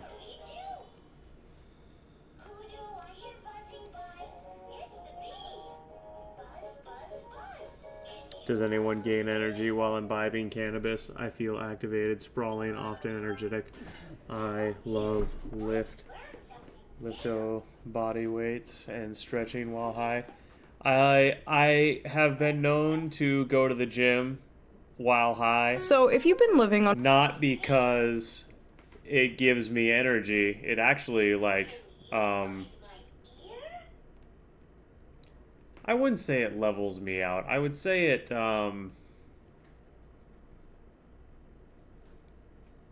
it doesn't make me want to work. It makes me want to be merry. I kind of get from marijuana what a lot of people get from alcohol. Like, I want to hang out and have a good time and that kind of shit. But I do get pain relief. And that allows me to push myself at the gym harder. So that is beneficial.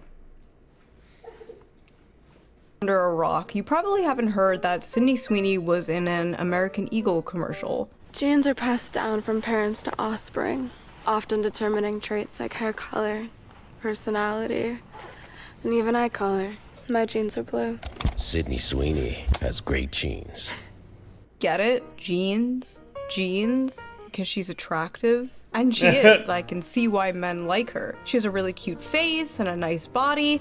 But personally, my favorite thing about Sydney Sweeney is that she's a Nazi. Did they mean to include a bunch of Nazi dog whistles in this? How the f did she agree to this? Actual Nazi ad. The only way Sydney Sweeney would be okay with doing an ad like this is if she was a Nazi. This is Nazi shit.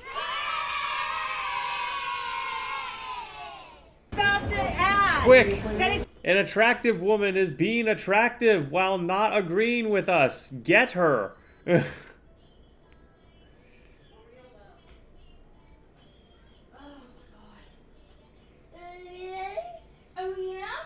The entire political identity of the left is built around jealousy. Everything about the left is, why you have thing I don't have.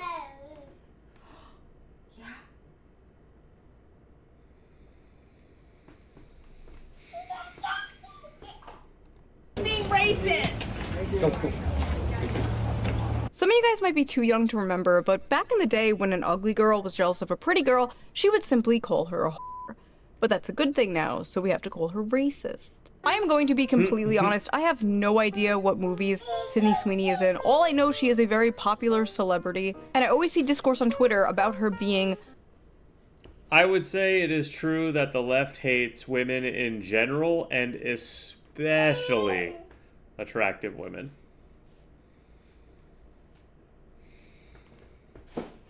Mid.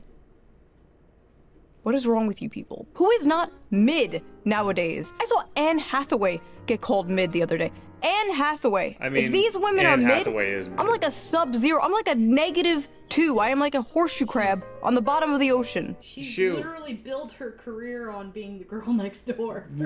Yes, exactly. Shu, you are way more attractive than Anne Hathaway. Yeah. It is simply a fact that unattractive women hate attractive women, and that leftist women tend to be uglier. Both of those things are objective facts. And I love them because they are provable objective facts. Yep.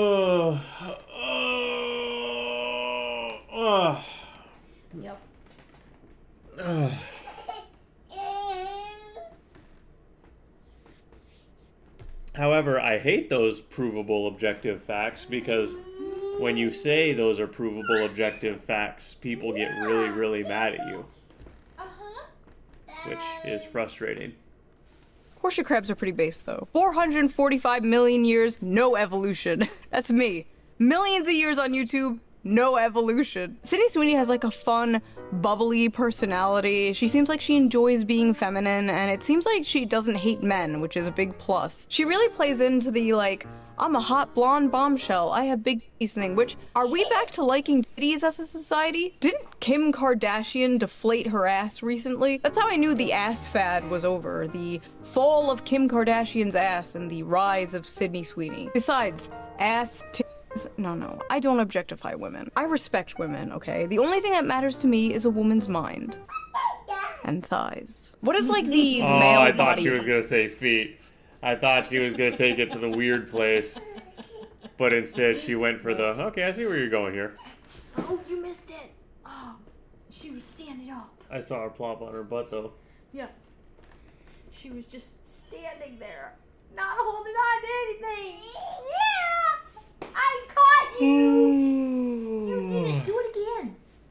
Do it again. Without holding on to anything. She said, I did it. I did. Yeah.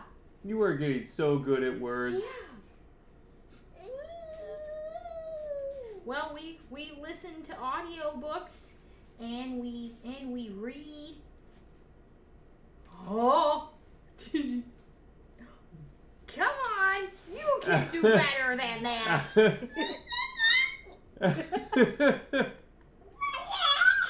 I know. You did it. You did it for a whole 5 seconds. You're welcome.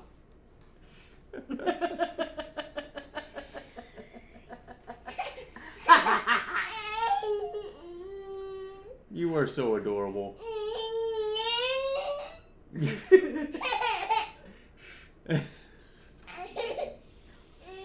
at there, look at there, look at yeah, let go and do it. Let go and do it. Come on. You don't have to be scared.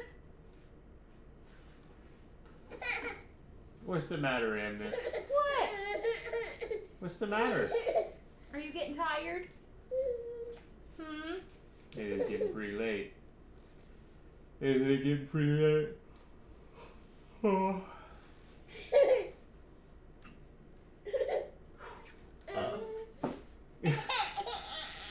Oh, did that hurt? Did you plop on your butt a little too hard? Aww.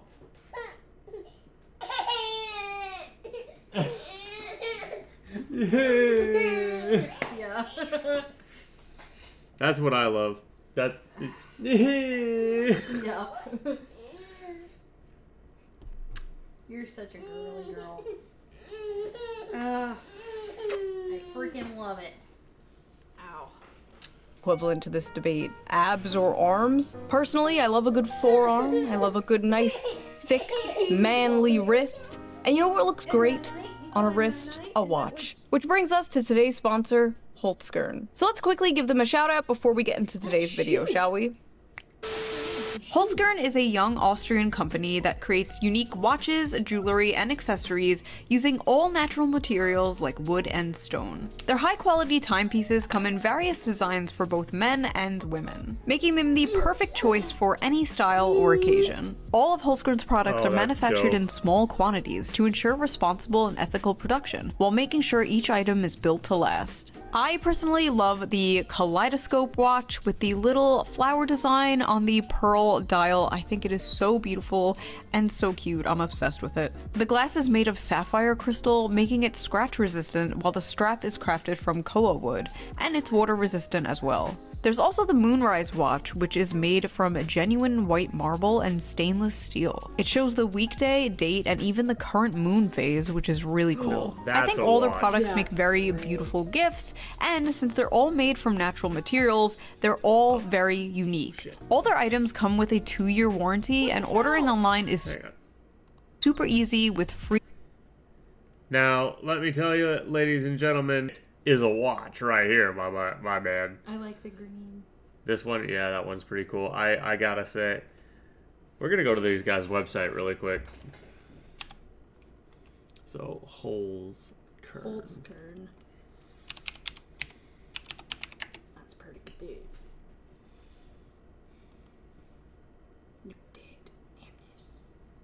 the kid. Fuck off. It's like, no. The only cookies that I want are Chocolate chip. right. Toll House. Chocolate chip. And Oreos. Those, yeah. Okay, watches.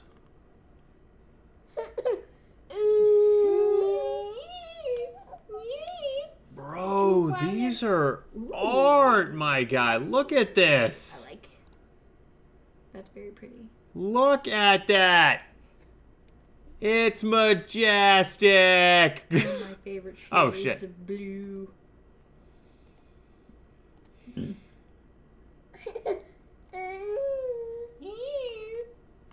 I love you. That one is really cool. Yeah, that's very unique. Yeah, I like the wood metallic blue scheme there. Oh, dude, this one looks like some sci-fi shit. That watch looks like it can teleport you. Yeah. Yeah, what else we got here? Nice. Another watch that looks like it can teleport you. Yeah. Especially with all the green. This watch looks like it can literally stop time.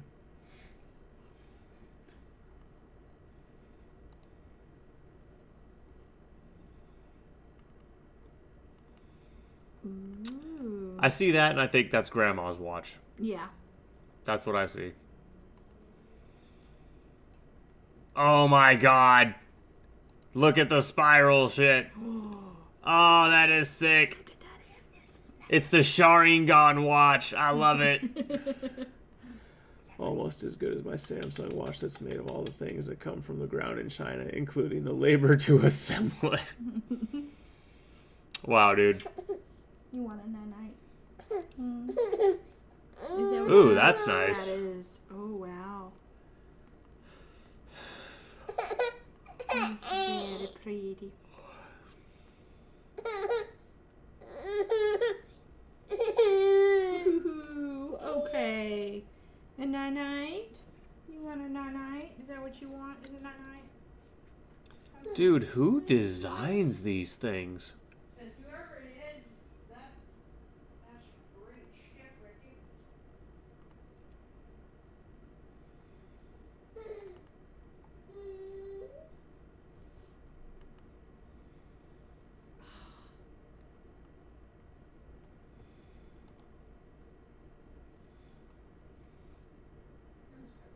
Starblaze? Who's Starblaze?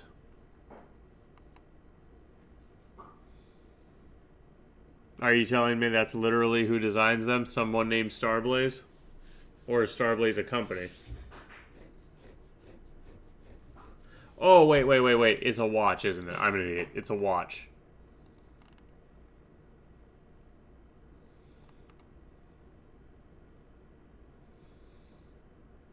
Okay, hang on. Let me go back here. Starblaze. Do.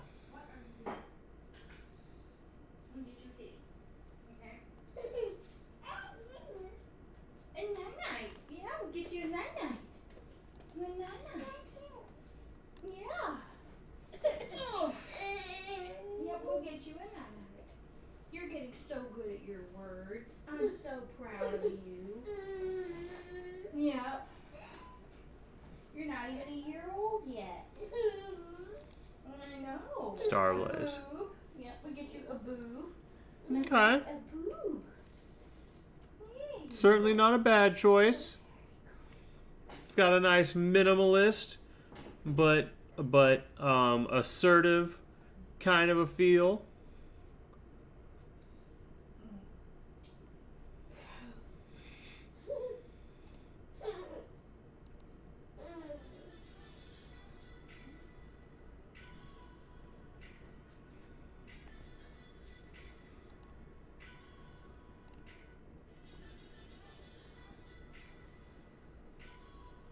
Yeah, no, these watches are nifty, bro.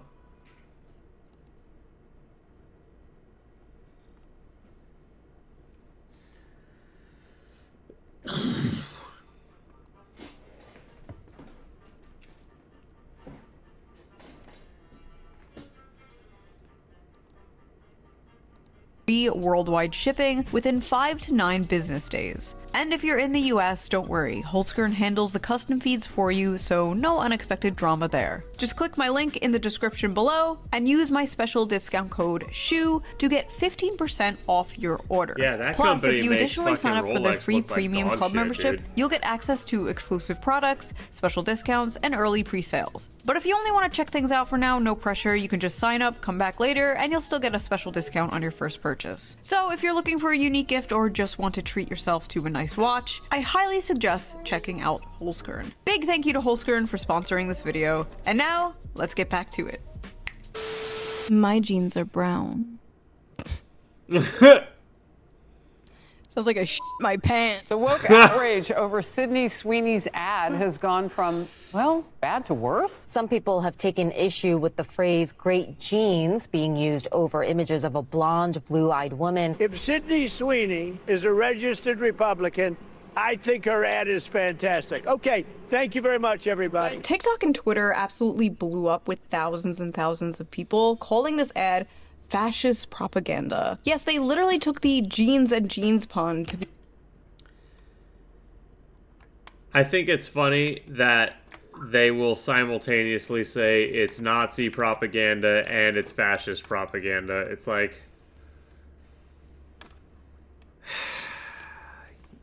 do you people ever get tired of just buzzwords? Do you ever get tired of sloganeering? Do you have any comprehension of what these things mean? Because I'm just so tired. I'm literally so tired that I changed the core concept of my channel, and am moving away from political commentary in general. God forbid anyone admit to liking blue eyes. I know, right? They're only the most preferentially chosen eye color on the planet.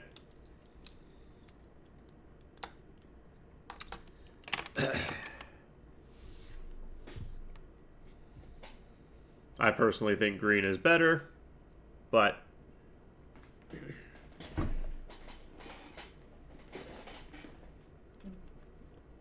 be some kind of Nazi dog whistle because Sydney Sweeney is an attractive blonde hair blue. Huh? I said I think it's cool that hers can change between the two.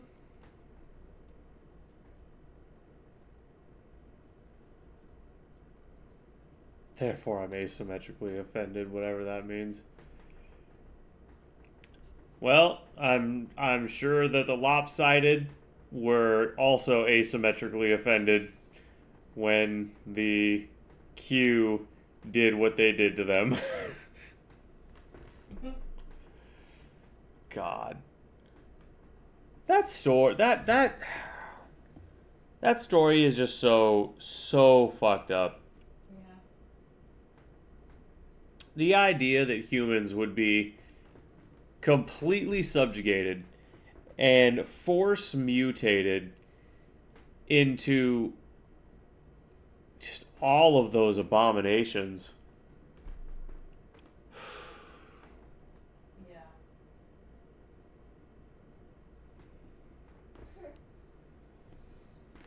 Sounds hellish. Literally. Yeah, I mean, some of those, their existence was absolutely hellish. 100%.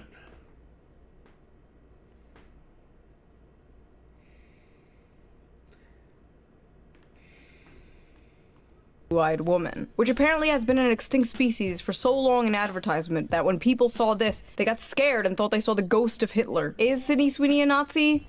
No. But do these people kind of have a point about this ad? Also no, they are unwell. But let's hear them out. Let's watch some of these TikToks. Let's listen to them, listen to their points.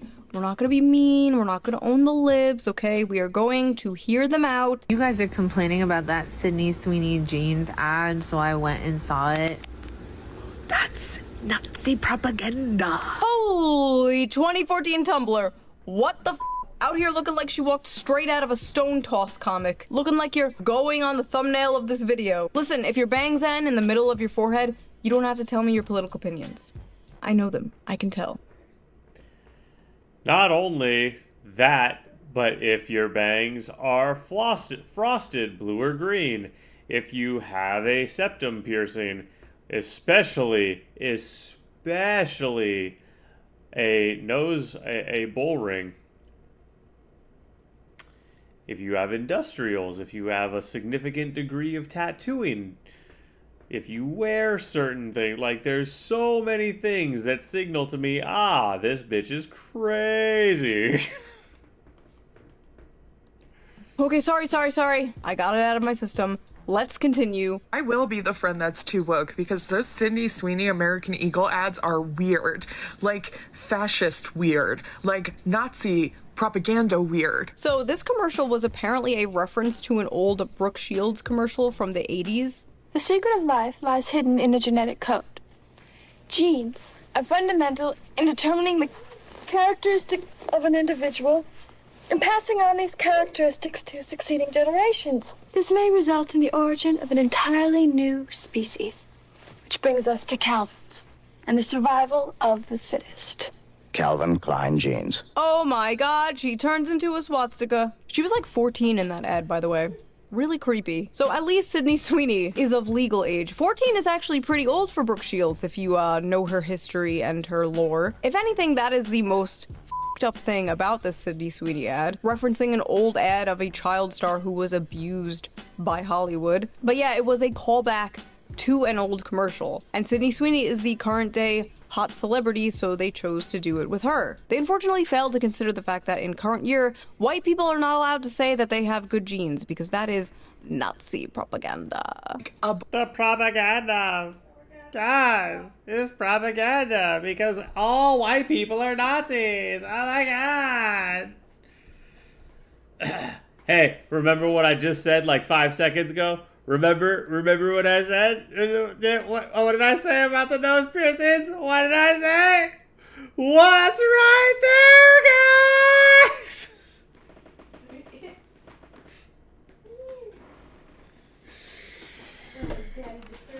Oh, God. Am I good or what? Blonde-haired, blue-eyed white woman is talking about her good genes.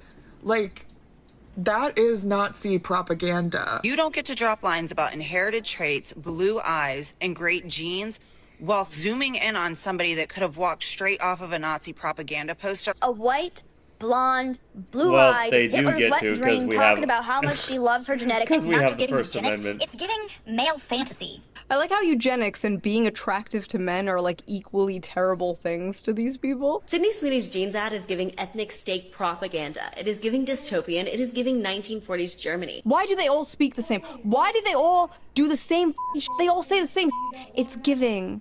It's giving. Put a blonde-haired, blue-eyed, fair-skinned woman in an ad and say she Why does your microphone look like a dildo? has good genes. I don't know if I can say this, but it's literally giving Nazi propaganda. It's giving. Also, the flesh-colored microphone? Why? It's giving dick, okay? It's giving penis. It's giving cock. I can't believe I actually have to... They hate white chicks with non-brown eyes, dude. I swear it's a thing. Yeah. explain this, but there is a reason that they picked a girl named Sydney Sweeney for this ad, and it's not just her blonde hair and her blue eyes. Sydney Sweeney is laying with her German Shepherd dog in this shoe.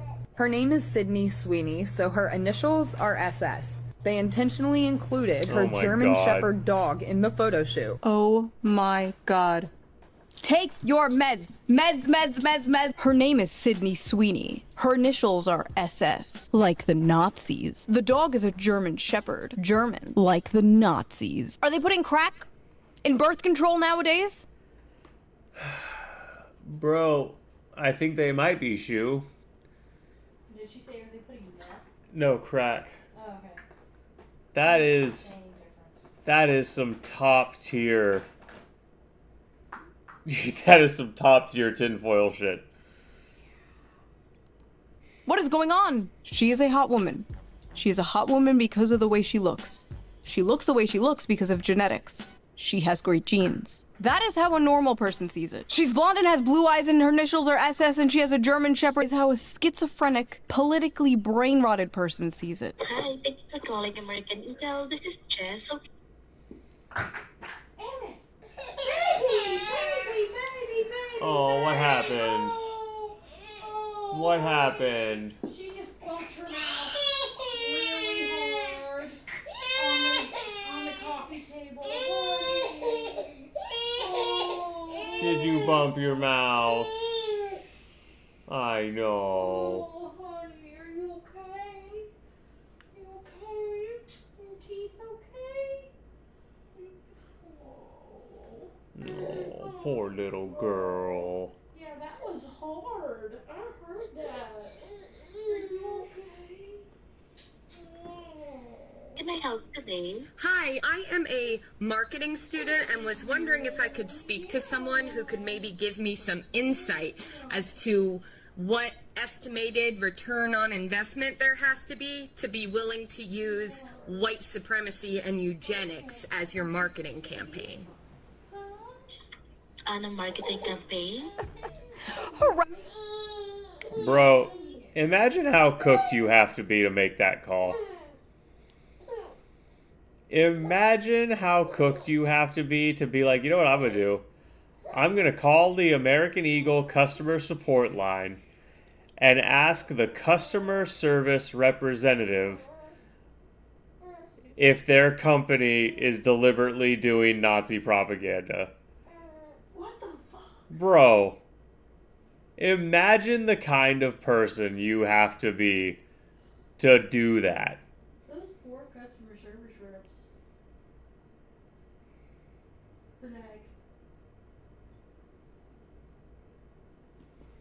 They're like, dude, I do not get paid enough Yeah, I feel that. with this bullshit. I feel that, race car. Oh my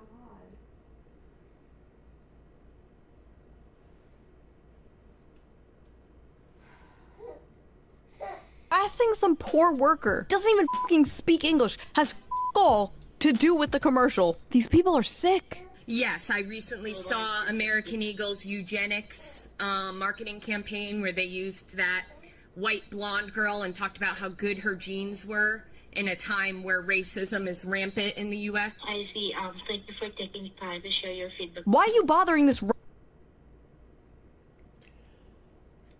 Yes. Yes, racism is rampant. And do you know why? Do you have the slightest clue as to why racism is so rampant? It's because of people like you never shutting the fuck up about it. When you stop talking about things, they go away. By definition. Because racism is an idea, and if you don't talk about it, it literally can't spread. Y'all motherfuckers keep it alive, you stupid bitches. Oh, they know what they're doing. I don't think they do. I don't think, like, the person that was just on screen, I don't think they do. The people, the puppet masters do, the string pullers do.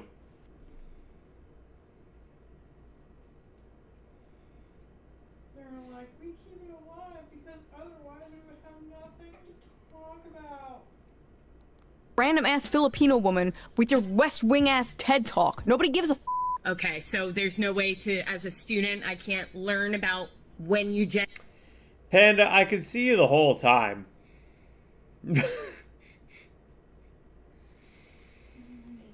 makes sense in marketing. No one on the marketing team can talk to me about that. I miss like 50 years ago when these people would just be serial killers instead of doing whatever the f this is. She's even got other celebrities seething. Genes are passed down from parents to offspring. There's 20 more minutes of this. Panda, I didn't answer your question because I didn't fucking want to.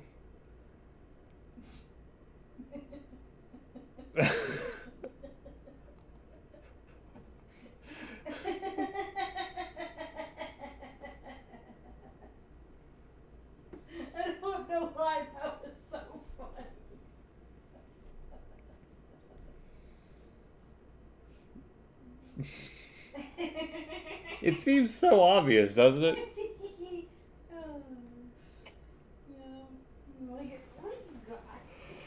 Spring often determining traits like hair color, personality, and even eye color. My genes are blue. Haha, she did a dumb redneck voice, get it? Because all white people are dumb inbred hicks? Good one, Doja. Hey, by the way, why are you pandering to the same exact people who got your ass canceled for wearing a Sam Hyde shirt once? They all think you're racist too, girl, but nice try. Hope they see this. Doja Cat is making fun of Sydney Sweeney's ad only because she realized after all those years of her kissing up to white supremacists, they're never going to accept her because she's a half-black woman. Wearing the Sam Hyde shirt. Well, I really want to know because whether or not I'll plan to do other things tomorrow evening depends on if you're streaming for the next couple weeks. Panda. Okay, first of all, that doesn't even make sense, because what does me streaming a week from now have to do with what you do tomorrow night? Unless you plan out your days in some really tism-y way. That would be excessive levels of tism.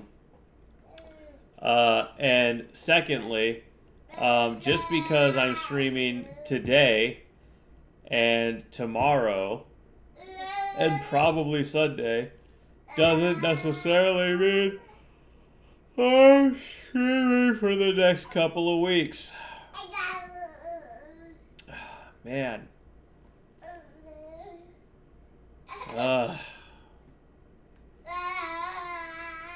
Look at you! Look at you go! Ah, you're doing so good standing up. Daddy saw you. He loves you too. Yes, Daddy does love you. Yeah. You're doing great. Huh?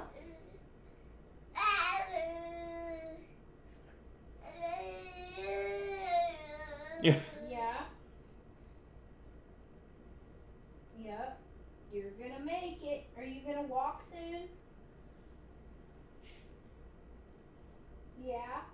You gonna walk soon?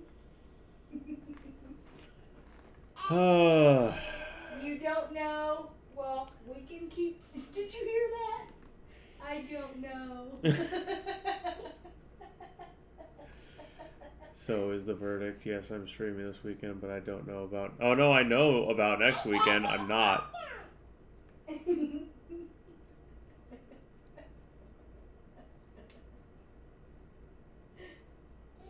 talking to Daddy? Huh?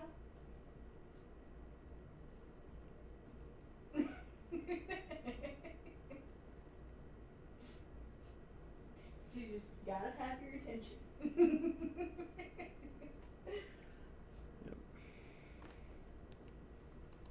You dating all these white supremacists. So make fun of the ad all you want, but we'll never forget you rolling around in those chat rooms showing white supremacists your feet so they could make fun of your black ass. Oh, they did see it, and they still hate you. Weird adverts aside about how the best genes are characterized in a conventionally attractive white, blonde, blue-eyed woman. Not true, I mean, look at me. Within 5 years, or as soon as she shows any sign of aging, that's it. The moment she becomes visibly over 25. Enjoy the ride now, babe, before you get too old and ugly and hit the wall.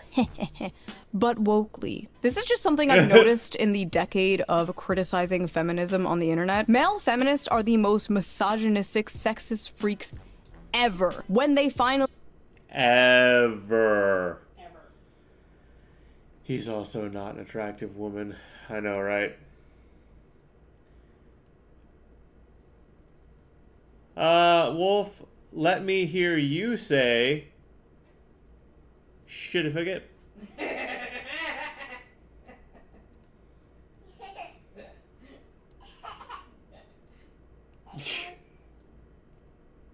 Dada? Dada? Where's Dada?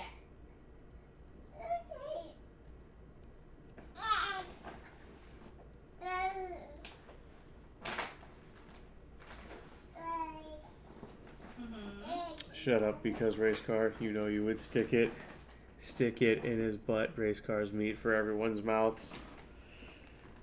So, Race car finally admits he's bisexual and therefore gay. Really have an Yes. acceptable, approved target to go after. God forbid you are a woman with the incorrect opinion. But I could be on Discord.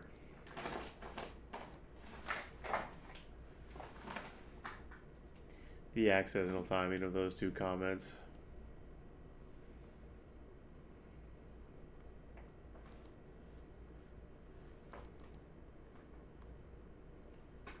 It's a pickup.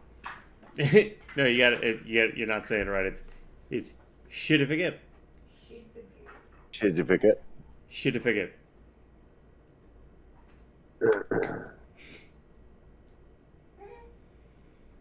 Careful. So what nonsense are we watching? Careful. Well, this is a video by Shoe on Head that says, "Why do women hate Sydney Sweeney?" She would have a shoe on her head. Hi.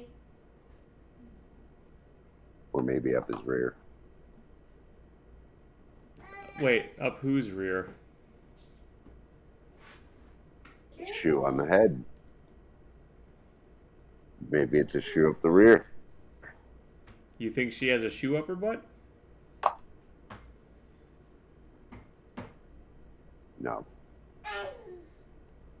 I don't understand. There's nothing to understand.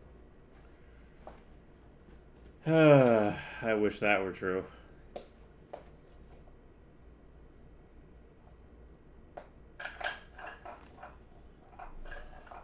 Anyways, you want me to pump it into Discord or your mom? My mom doesn't swing that way, so Discord will probably work better.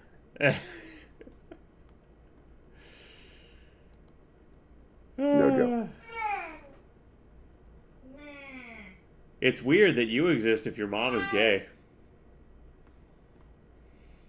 Well, I was adopted, so I don't really know my mom, but my adopted mom. What, baby? Gotcha. What? Why not both, though? I grew up living a lie.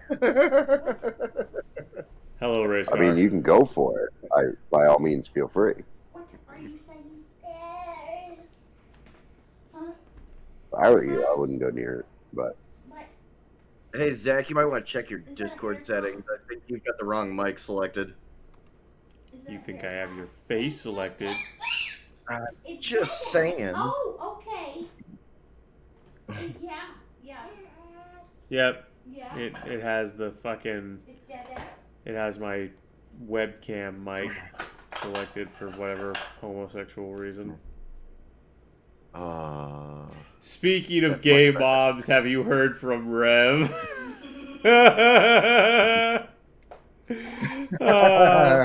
She implied that Rev is a gay woman.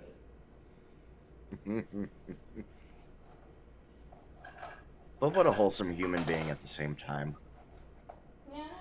Oh, wholesome, all right. Yep.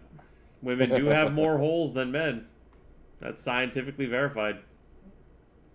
Glad you played right into my hand in that one.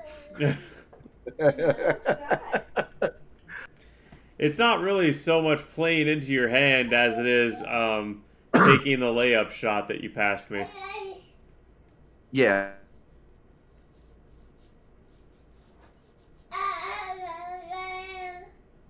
Oh, you almost did it. Is your butt okay? That was a big plop. Big plop onto a tiny baby butt. Did you do a big clap?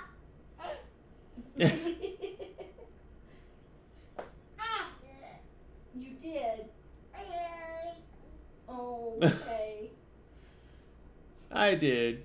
Yeah, I did. She is so freaking smart, dude. 10 months old.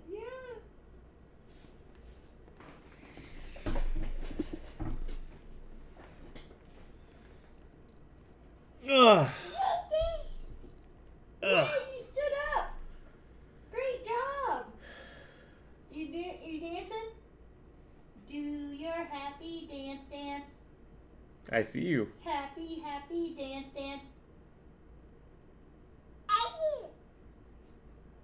Mm-hmm. Are you singing too? Dance, dance. Do the happy dance, dance. Happy, happy dance, dance. When we learn something new, we do our happy dance, dance. We do the happy dance. Are you trying to dance, sweetie? Hmm. What? You are so cute. What, Wolf? Did someone just or something? I love you. Did the stream die? Dancing. No, Wolf. I don't know. Like your stream froze for a second, and then like nobody was saying anything, and then Wolf left, and I'm like, what the hell just happened?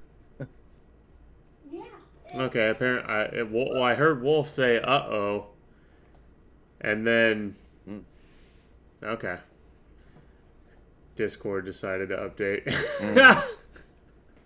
Gotcha. Oh, dude, rip. I hate that. I hate it when your computer applications just randomly are like, "Hey, by the way, we're doing this now." You're like, "No!" I don't understand why the fuck it does it. You have all of the time in the world to run the update. Whatever the hell you want.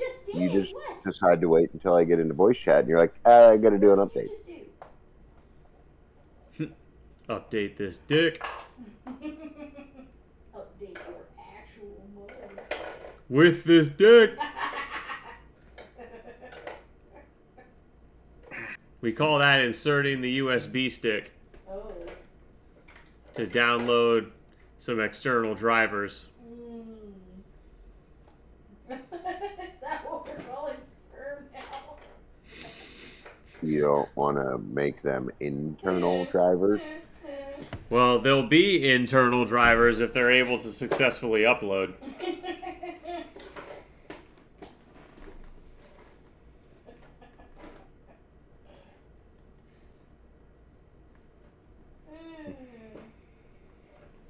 You love how I made that metaphor work. Clearly, we know you can What was that, Wolf? successfully upload. Wolf, what'd you say? That we know we know you can successfully upload. Yeah, yeah. Yep, got a fresh new coded piece of software over here that I'm actively working on coding. Glitchy as hell, but I don't know, there's just something endearing about it. Isn't that right, Amnes? Isn't that right?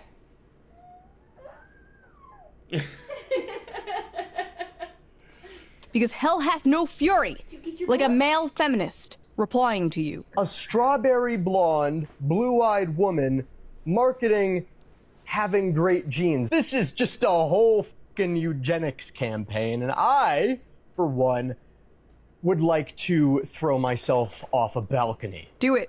Do a backflip. Live stream it. Also, these people just straight up don't know what the eugenics movement is. Talking about genetics is not eugenics. Sydney Sweeney did not say she had the best genes. Jealous that they will never be able to touch her.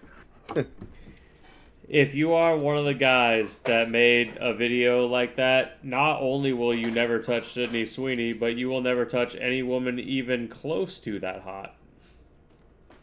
It's basically a law of physics. Also fat. They don't swing that way. They're not touching women at all. Quite likely. Those are the kind of guys that have fantasies about their actual mothers. Does Ismail feminist is gay?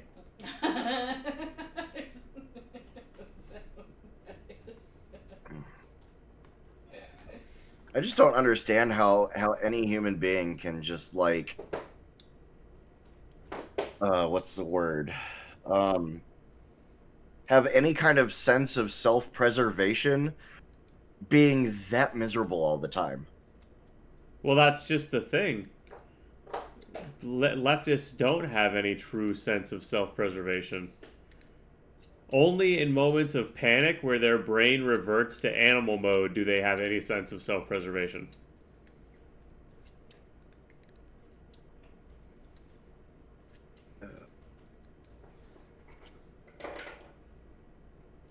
You know, I mean, that's partially why they're so negative anyway. Like, they need that in their lives in order to survive. Right. You know, after watching Or they think they the do. previous video about alcohol, if we just get the leftists drunk, the problem will sort itself out. Can you guys hear me? Hello? Yeah. Yeah. Okay. I think Discord decided Uh-oh. to randomly do an update to me too. Oh no, that means I'm next. He said, "Oh no, I'm next."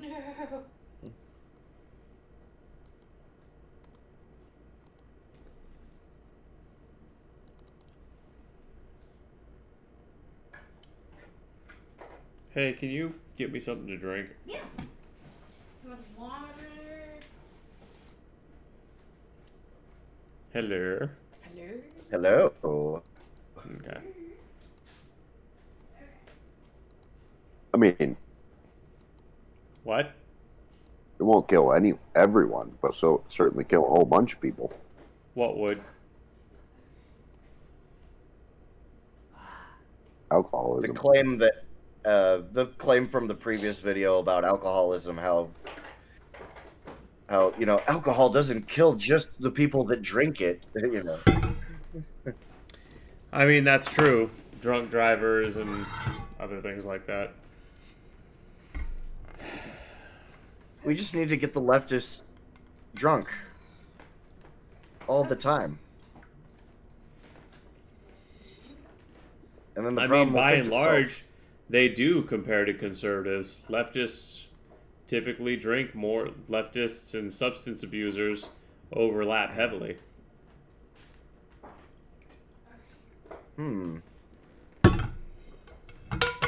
Taking a bunch of downers and Because then they're using this. politically and then Yep.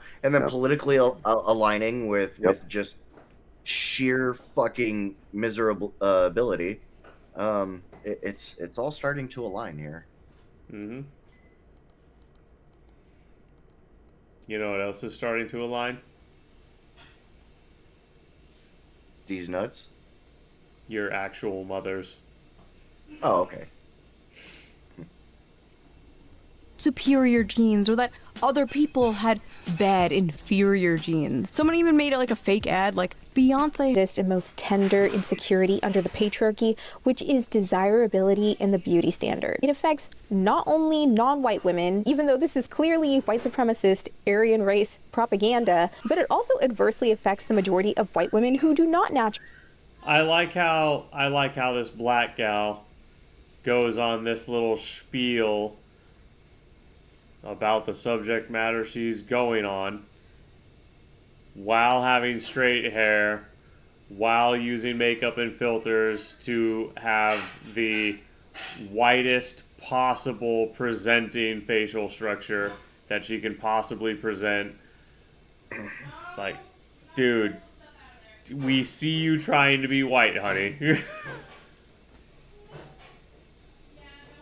Have blonde hair and blue eyes. Because yes, even the women who can achieve this look have to do it through artificial means in one way or another. The vast majority of white women are not naturally blonde. And of course, lots of white women are also insecure about having brown eyes. So that's a whole generation of young white women who are being Strange how further that works, propagandized because, to yeah, white women also come from other backgrounds.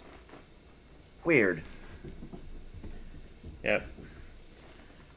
purchase blonde hair dye and contacts for the rest of all time. Okay, what? Are attractive women just not allowed to model anymore because, like, God forbid it makes some other women insecure? And as someone with Really brown picking eyes... the low-hanging fruit on this one. Bro, it's the lowest hanging fruit. know. It's the politics of she's prettier than me. That fruit has been on the ground since the Garden of Eden. And then the I've snake never told won- Eve to eat it. and now we're cursed with this. Pretty much. Felt insecure about having brown eyes. Like, yeah, I'm not gonna get into Hyperborea, but I've seen myself photoshopped with blue eyes. Horrifying. So we've gone from Nazi propaganda to genocide to racism to now poor little girls are gonna feel insecure because they don't have blue eyes like Sydney Sweeney. Another thing about the Sydney Sweeney beauty standard that is very important to note is that big boobs are a hallmark of what That's really weird. I conservative like men how you are pressed attracted play and to. it wasn't- At the end it's of the not early playing in Discord now. What was that? Yeah.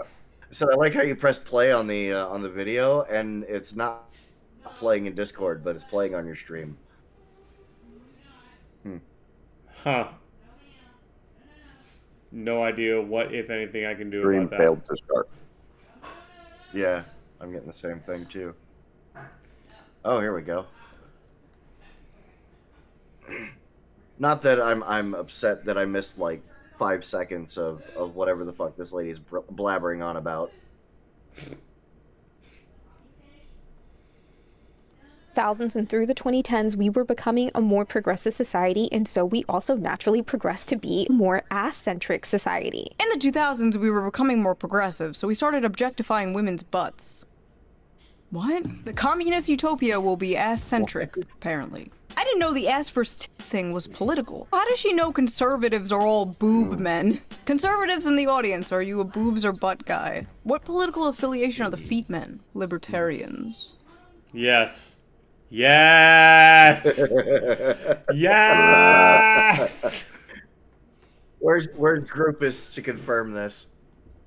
Hey, Groupus, you diabetic fuck. Oh, Andy's diabetic, so it's a double foot joke.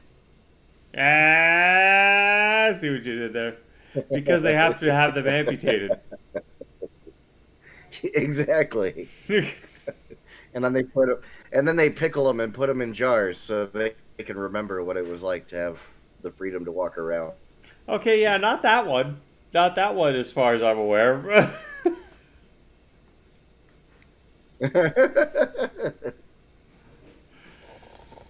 Listen, they can try to disguise it with their What little else would you do, intersectionality Andy's buzzwords feet? all the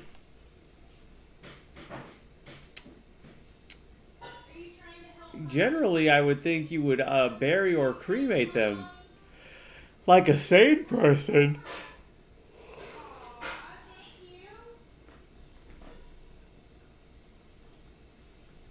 they want, but at the end of the day, women just want a socially acceptable reason to hate other women.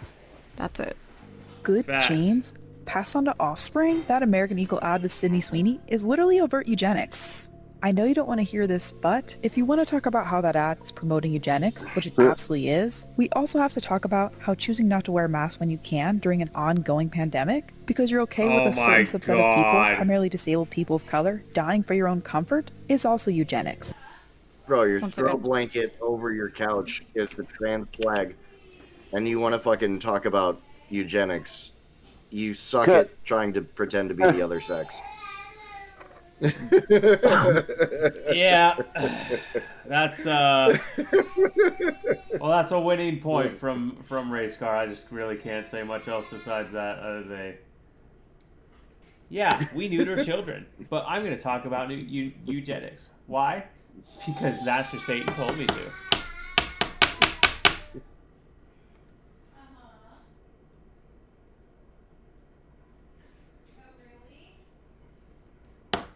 AKA their TVs.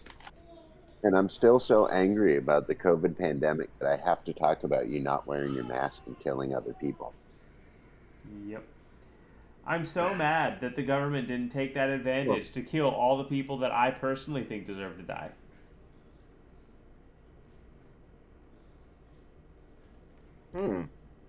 I've seen that playbook done before somewhere. It's kind of weird. Yeah.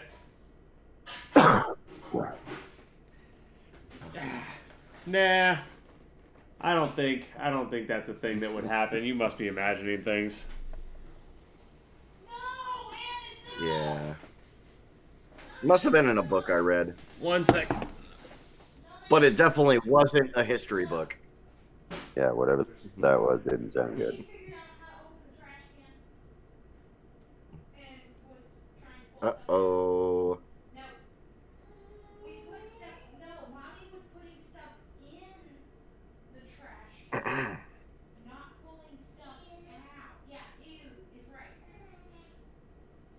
okay. The virus is going around friggin' work, and I'm in afternoon report, and then they're like, "Don't worry, all the patients' COVID test came back negative." And I was like, "Why the fuck are we testing for COVID?"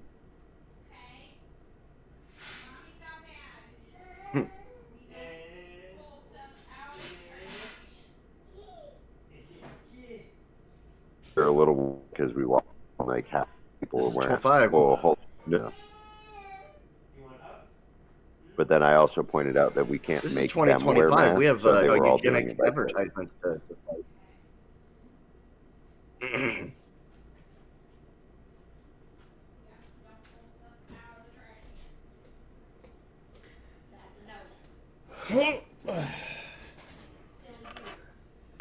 Yep, you are the goobiest.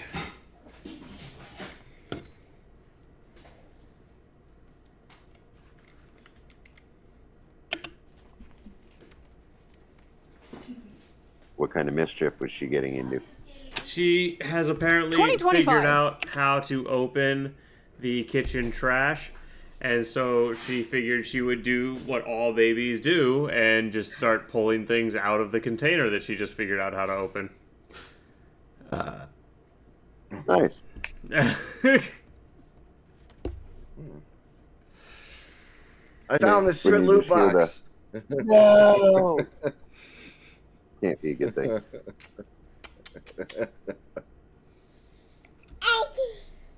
Yes, Amnes. Oh, you think you're funny, huh?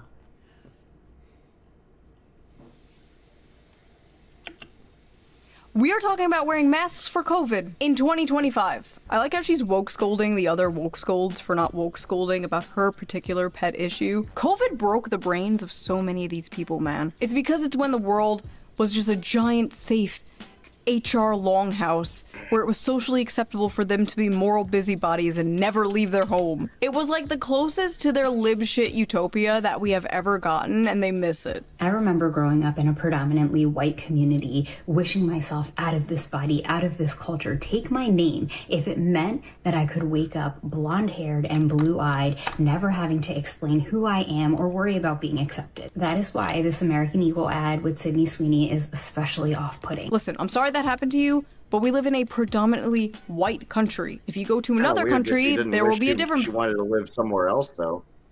What was that, race car?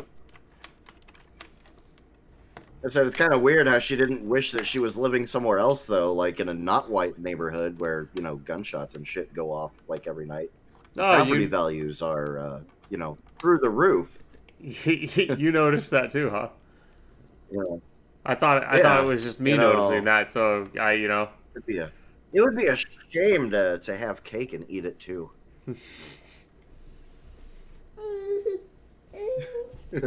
What is it, Amnes? Oh, is someone getting sleepy? Is someone rubbing their eyes because they're tired? Property taxes are too damn high. Property taxes are too high. Quick, someone stab someone.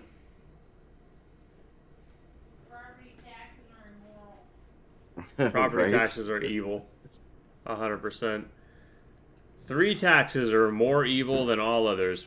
Property, death, and income. Listed in no particular order.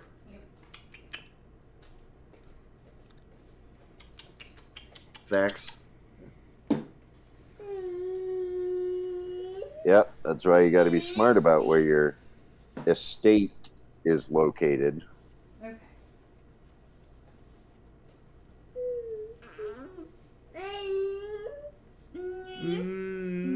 How dare you not remain alive in the eyes of the government?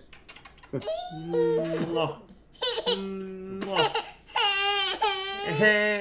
want me to bust this? Yeah, and then she's gonna... Fucking bullshit. You can't even escape taxes. Yes, and then... Through the grave. She's getting What fussy, a fucking so... joke this country's becoming. Literally. Hey, you died. I'm gonna need 10% for the big guy. It's like, what? Never mind the after fact being that bent you already over paid and you taxes taking on everyone. One at a time. Yes. Wolf? I said, never mind the fact that you already paid taxes on everything you own. That's Right. called double dipping, and we get in trouble for that. Right. Oh, but don't you know the government is different? But it's perfectly legal. They do it. Right. Because they have a monopoly on force. Isn't that right, Anders? Isn't that right? It's because they're evil bastards who will come and shoot you if you say no. Yes, they are. They're evil sons of bitches. If only I Beauty wasn't standard. poor and I could have just, invested my time into, what's the word? Following Nancy Pelosi's stock portfolio like a crazed person on social media. If you go to the country of your ancestors, there will be a different beauty standard and maybe it will look more like you. But again, she didn't say her genes were better or the best, and it's not like all the hot popular celebrities look like Sydney Sweeney. Look at Ana de Armas, look at Zendaya. They don't look anything like Sydney Sweeney, and they are known as very beautiful around Hollywood. This is why corporations and the media think in order to pander to the female gaze, everything has to be like average and frumpy and ugly. Because women has to look like you. Not everyone in an ad has to look like you. Hell, the only time I see people who look like me is when I turn on the live-action Grinch movie. You notice men never say this shit, by the way? They usually go like, wow, that man is strong. I don't look like that. I'm gonna go to the gym. And women are like, wow, that woman is thin. I don't look like that. I'm gonna go complain. What makes Sydney Sweeney's jeans better? Like, why did you get that joke? All us woke people are saying is that it's just a little bit weird to directly reference European jeans as better. Again, she never said that her jeans were better. You are making shit up. Now, when you think of the all-American girl, like the standard of like American beauty, you probably think blonde hair, blue eyes, white girl, right? You're not supposed to think that way. You're not supposed to think that way, guys. That's double plus ungood. That's ingrained in you because of negative things that have been pushed on you by society. When you think about the all-American woman, you should be thinking about an obese, transgender, disabled woman or something. What would be an acceptable vision of the American woman for this person? It's insane. Hey guys, what would be the acceptable envisioning of the American woman by that broad? I'm thinking about 300 pounds, 5'3". And purple hair. Purple hair. A bull ring. I was just gonna say a real life depiction of Grimace.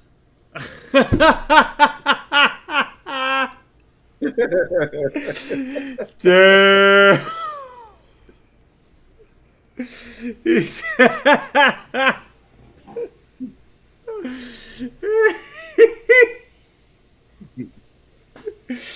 He said that bitch is a grimace.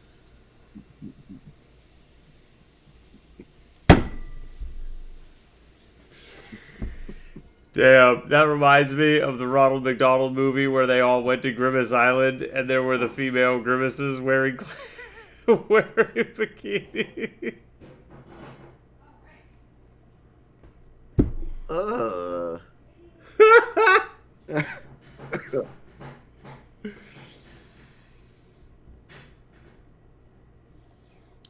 was going to go with the septum piercing too.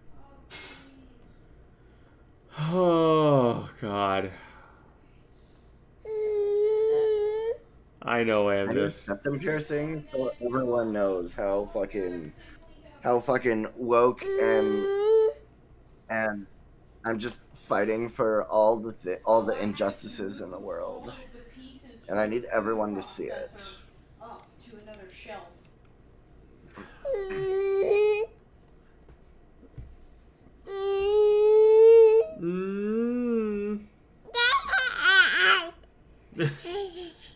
Yes, Amnis. You want to know what else is totally not it. correlated to all these terrible poor excuses of women bitching about how they're not women? How much men are just not interested in dating anymore? Yes. I have no idea why that is just the overwhelming, you know, thing. It's weird. Yeah, but there can't be a correlation. Like, there's no way there's a correlation. It's got to be something else.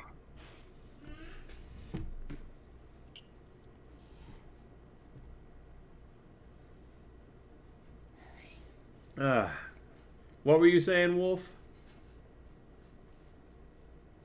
I don't know. I hate you, Wolf. Yeah, me too.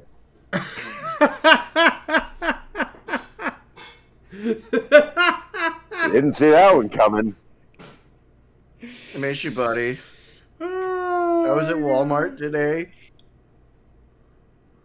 and I didn't impulsively buy an $80 prime rib because I missed my online friends and stuff. You missed his mouth. I mean, that prime rib was fucking phenomenal. Yep, you just love putting your meat in his mouth. Yep.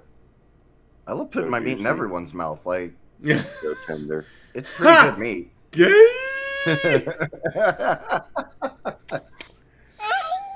Passing our phones back and forth to fuck with you because you're like, wait, why are you one? What the fuck's going on? That was funny.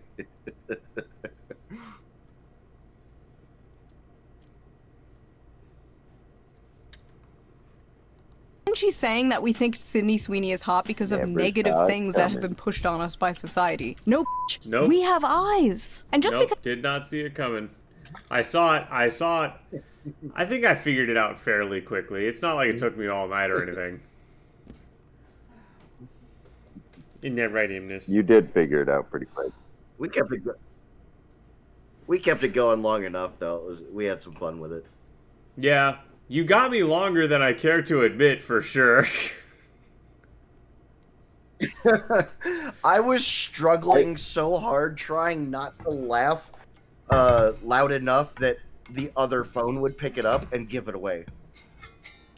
I just love all of the scenarios that y'all were running through. Oh, it's AI. He figured out how to use AI.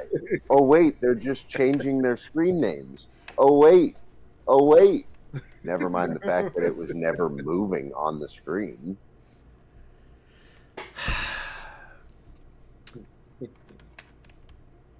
My brain was going through the most likely scenarios. You're not wrong.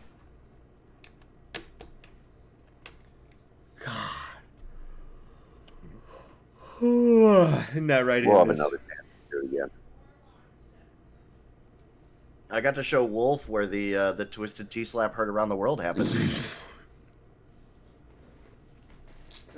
That should be some kind of national landmark.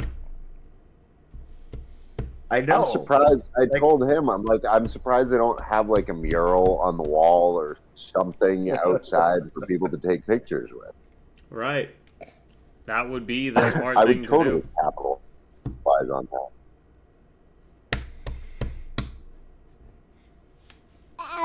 And in other news, I can't figure out why, but their Twisted Tea sales have skyrocketed since a certain event happened. A certain event that shan't be named or detailed or named or the time of which named or the location of which named or anything further said of. And the number of the counting shall be 3. No more, no less.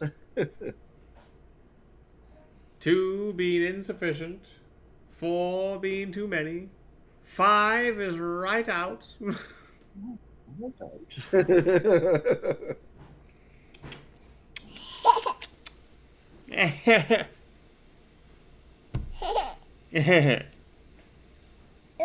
Like, I even had enough time to change shirts into the one that has the Twisted Tea can on it that says "Stay strapped or get slapped." So this was definitely premeditated. Stay strapped. Get clapped. Do do do do. Have you ever, hey, race car, have you ever seen the Ego Raptor? It's dangerous to go alone. Take this cartoon. I've seen the memes about it, but I have not seen the source material. Hang on. But I'm familiar with the meme. I gotta Too hook dangerous you to up. go alone. Here, take this. It's a twisted tea.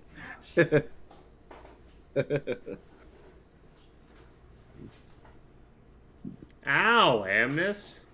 Black people can't be this. They'll be.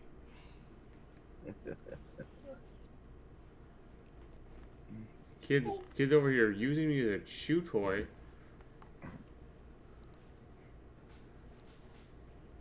Okay, hang on. Yeah, why aren't men into tricolored hippos? Oh, the world may never know. Oh, Liv's comment in the chat. Yes, I know it's Liv's comment in the chat. I didn't. I wasn't paying attention to chat.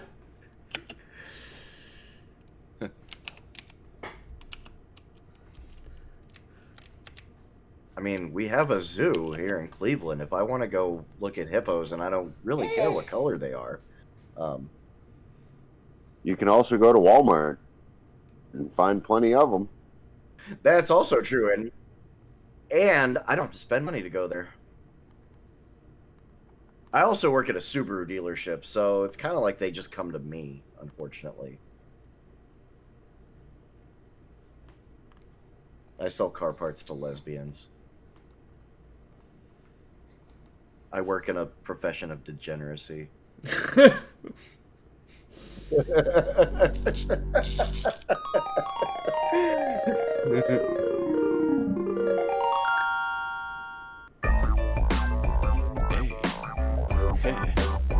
alright, yeah, oh yeah. My name is Lake, y'all, I'm straight out of Hyrule. Been on the force of good since 1986, old school. I'm bringing you a laid-back summertime jam. Hold on a minute, Link. Hey, what's up, old man? I see that you're embarking on another epic quest. You're gonna use your ocarina to rescue the princess, but you'll need a magic weapon that'll never ever miss. It's dangerous to go alone. Take this! Oh, thanks, old man, that is really very nice. I can always count on you for help and friendly advice. Though I've never seen a sword of quite that shape or size. Oh god, that's not a sword, it's your dick in disguise. Yes, I can lie. I have painted my dream. Now grab your destiny. If you know what I mean. Wait a minute, Link, don't leave the cave. Where do you think you're going? This is a great chance to follow. Screw the man, shop blowing.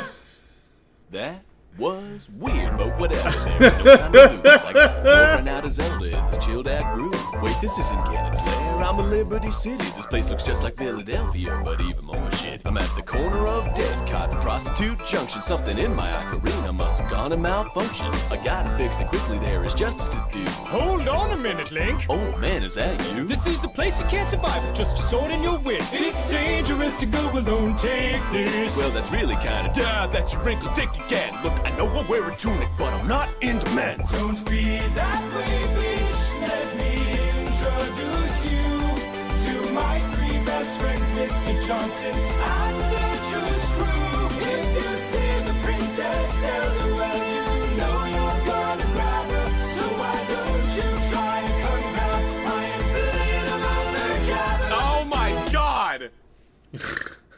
I gotta warp out of here. Princess Zelda waits. I must defeat Ganondorf before it gets too late. Okay, now I really don't know where I am. Hold on a minute, Link. God damn it, old man! You're in Raccoon City. It's a zombie abyss. It's dangerous to go alone. Take No! Fuck you!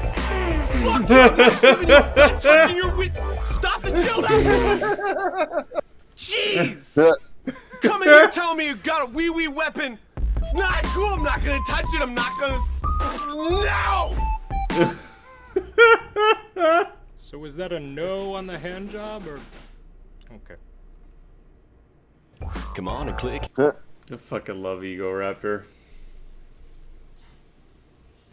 Well, if I come home from work tomorrow jobless for having played this on my computer because I have access to YouTube at work, it totally was not because I witnessed this on stream tonight and found that absolutely fucking hilarious.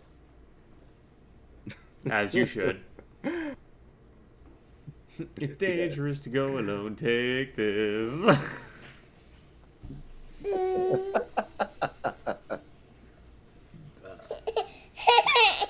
Amnes, what is it?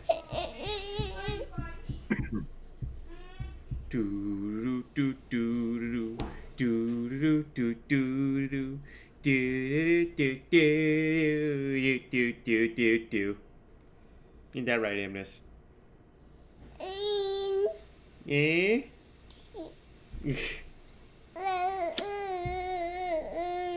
Oh, you so precious.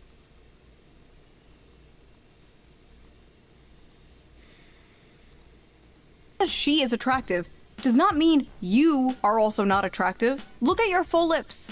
That is a standard of beauty I'll never live up to. That's okay, because I have other things that are beautiful and unique about me, just like you have other things that are beautiful and unique about you, regardless if Sydney Sweeney is held up as the American beauty standard. These are lessons your mother should have taught you, not a YouTuber. Sydney Sweeney's ad shows a cultural shift towards whiteness. Advertisements are always mirrors of society, and sometimes what they reflect is ugly and startling. Boo! A white woman. Oh, the fucking author is white. I hate these people, man. Shut up. Shut up. Are we sure she's white? Has someone checked her early life section? Just saying. Are we sure she's a she? Also, well, that would also be in the early life section now, wouldn't it? Right? It's one thing when it's like a non-white There's way person too talking many about white. questions we could ask. Yeah. And most of the answers can be found in the early life section. It's too dangerous to go alone. Take this.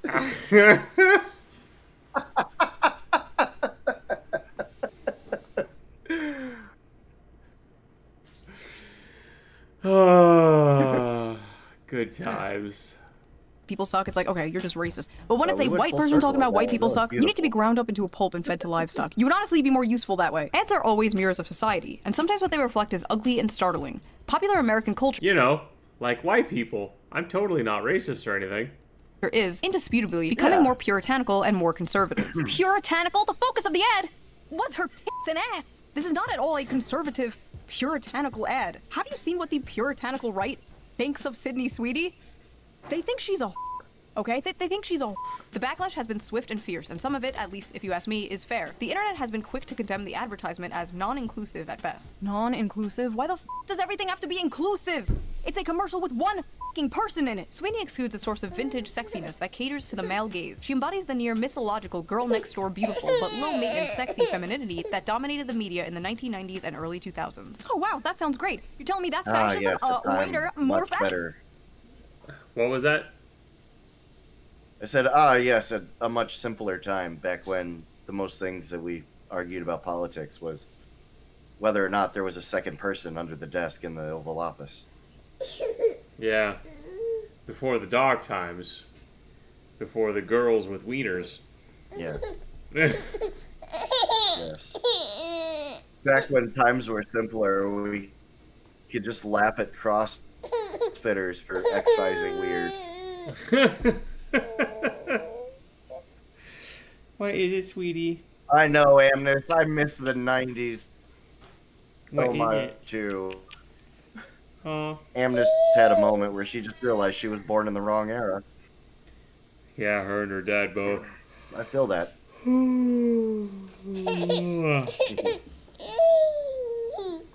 Yep. Our blood is ancient, lassie. We evolved to conquer nations and fjord rivers in the frozen winters.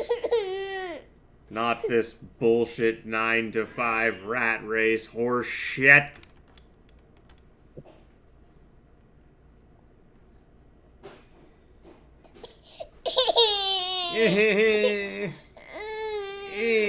Oh, sweetie. Why is your baby Amnes fussy? Oh. I know. I know it. fascism, please. What the f? It's just so funny, like, the left is currently losing their mind about how, like, they need to get young men to vote for Democrats again, and here they are, like, blondes with big are fascism. Listen, the alt-right pipeline does not start with the American Eagle ad. It starts with you. What are you doing? This is not at all a conservative far-right ad. It's just a normal ad that would have ran, like, 15 years ago, but I guess that's... That is something that, it's like, hey, to tack on to that point I was making earlier about the racisms, it's like, you know, if you make everything cool and good and beautiful fascist, don't be surprised when a bunch of young people are like, I'm a fascist. I'm just saying. Right? It's like, what? You mean good-looking blondes are fascism? Dude, I'm a fascist.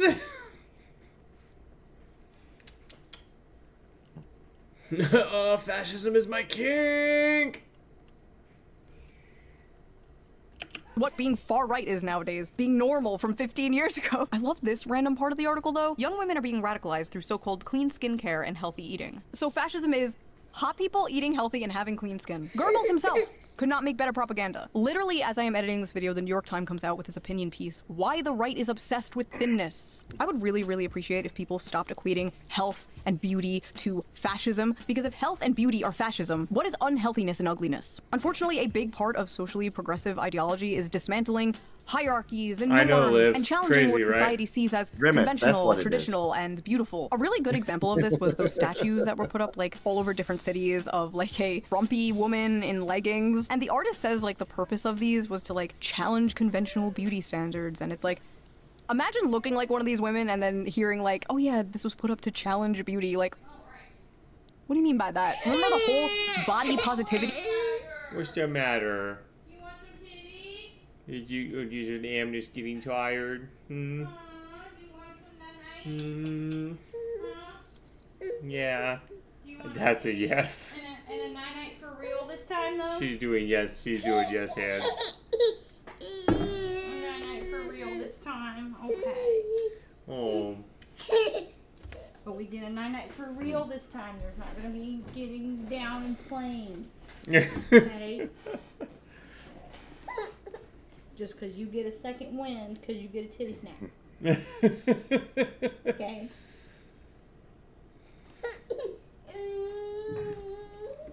Yeah. The movement like 10 years ago. Remember like all the fat influencers? Remember when every single ad was like this ad, for example? Calvin Klein's latest underwear campaign is breaking big boundaries. Big boundaries? Whoa, whoa, whoa, whoa. What do you mean by that? While fashion is starting to seriously consider creating more inclusive environment for consumers, there is still a huge mountain to climb before it is truly considered diverse. Huge mountain?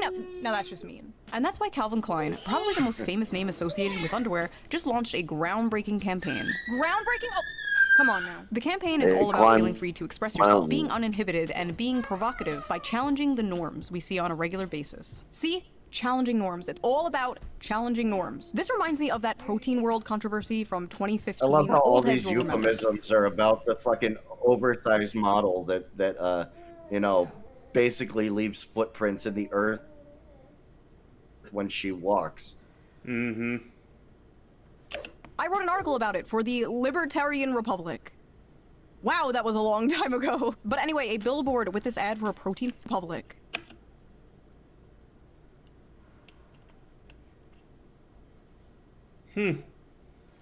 Apparently, Shuan Head's real name is June Lapine.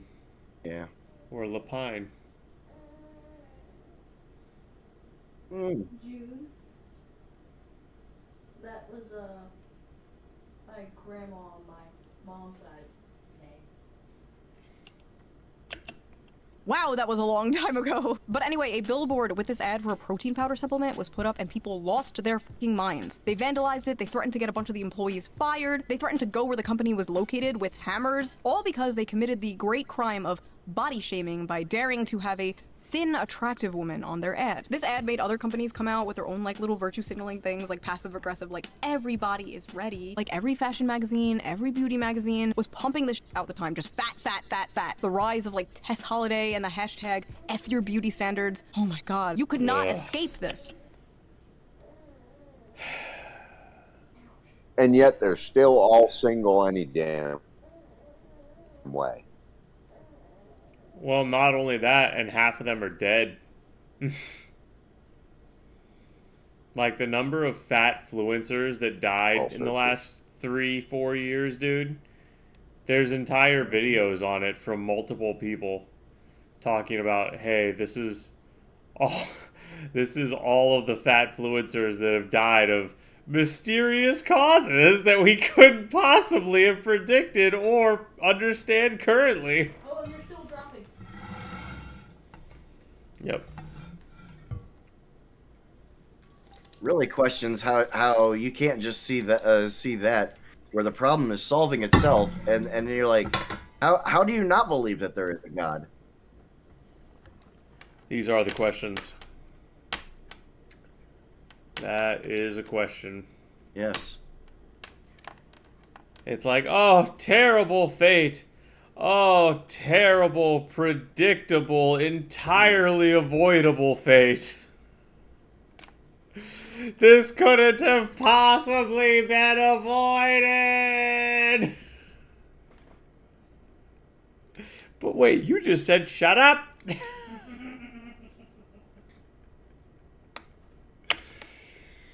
Also, suspiciously, body Shut it back up. positivity only seemed to mean obese women. But yes, everywhere you looked, it was like fat, fat, fat, and everyone was like, yes, queen. Well, now we live in Ozempic world, and the fat acceptance movement seems to have died. Like many of the fat influencers, unfortunately. And these same type... Fun fact about Ozempic, it makes you go blind, and it's irreversible. Don't use that shit. Do you believe whoever gives away Darwin Awards should That's give us convenient. What's convenient? That you take Ozempic because you hate the image that you become, and then essentially now you can't see anything. There is a certain poetry to it, isn't there? Poetic justice. It's beautiful. Do you believe whoever gives away Darwin Awards should give a symbolic Darwin Award to the entire left? I believe the people that give away Darwin Awards should shove their awards up their ass. Because they're probably smug, condescending, self-assured Darwinists. No one is actually giving away Darwin Awards. See, you earn a Darwin Award when you remove yourself from the gene pool. So congratulations, you played yourself. I used to love watching so many videos.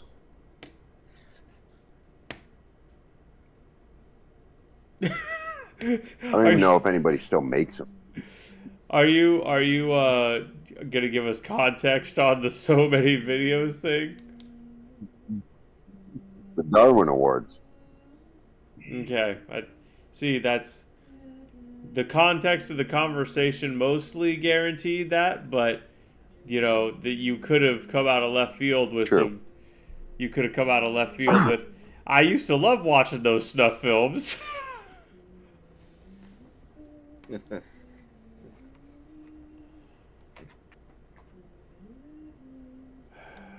Surely he means porn.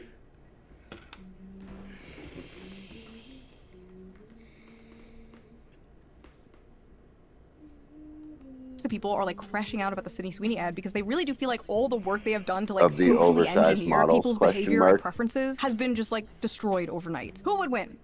Decades of propaganda? One big booby girl. I wrote in the old article, I can't say I'm too surprised at the backlash towards this model's body. We are living in a world where instead of striving to better ourselves and live a healthy lifestyle, praising obesity and unattractiveness is becoming the norm. Well, shoe on head from 10 years ago, you will be happy to hear that it seems like it's no longer the norm. Because apparently not just American Eagle, but like Dunkin' Donuts and Arby's are using hot people in their ads again. Is the culture truly healing, or are we about to go into a deep financial recession? Questions we should be asking. Angry Reddit freaks also doxed Sydney, Both. looking through her voting records and found out she is a registered Republican. One of the most common things I saw about this were how, like, all the women getting mad about Sydney Sweeney were ugly, and I don't think that's true. There were some, like, pretty people in there. But I got onto this topic that I see all the time, and that is, why are liberal women so ugly? Leftists are ugly, conservatives are hot, which is not true, by the way. I was at January 6th, okay? But for the most part, stereotypes exist for a reason, right? Conservatives are, well, conservative. Hugh, I'm sorry. It is statistically true. January 6th is a very poor sampling. With the way that they present themselves. They tend to follow norms and beauty standards, which is why, for example, the media called Hassan a, quote, progressive in a MAGA body. And how so many women on dating apps nowadays are looking for a man who votes Democrat but looks like a Republican. Everyone is aware of the stereotypes. And with leftists, you know the stereotype, like the overweight, blue hair, nose ring. They're not all ugly, of course, but many purposely make themselves look ugly, because being ugly is saying F you to the man. Marcel Duchamp's art piece, Fountain, which was literally just a urinal, was a F you to art institutions and classical ideas of beauty. Those f***ass ugly concrete block brutalist buildings are another example. Brutalism emerged after World War II as a post-war modernist style, in part created as a F you to the classical architecture celebrated by, drumroll, the Nazis. Now think of those concrete buildings and the urinal and apply it to broader society. Basically, the blue hair and nose ring is a F you to, well, Sydney Sweeney. Hitler existed, so now everything has to be. And when you tell that to normies, when you tell them that architecture is ugly because the left hates beauty, because they stand against everything that is associated with anything they don't like or have demonized, including beauty, they tell you that you're crazy.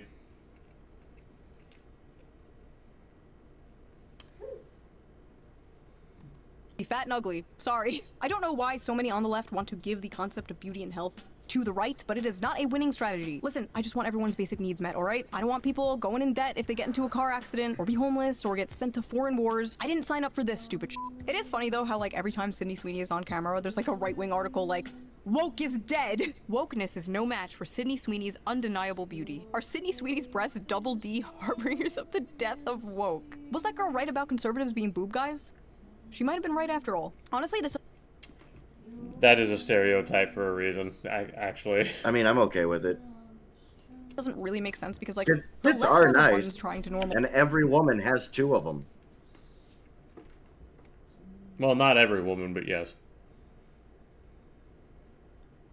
Well, yeah, you have the minor outliers of, you know, like, yeah. Not gonna go in that to dampen it, but, you know. Boobs are great. Hey, some people are born with 3. They're not less of a woman. They're arguably more. No, they're not born with 3 boobs. They're born with 3 nipples. Right, but usually that means there's a mammary gland underneath the 3rd nipple, and it turns into a 3rd breast.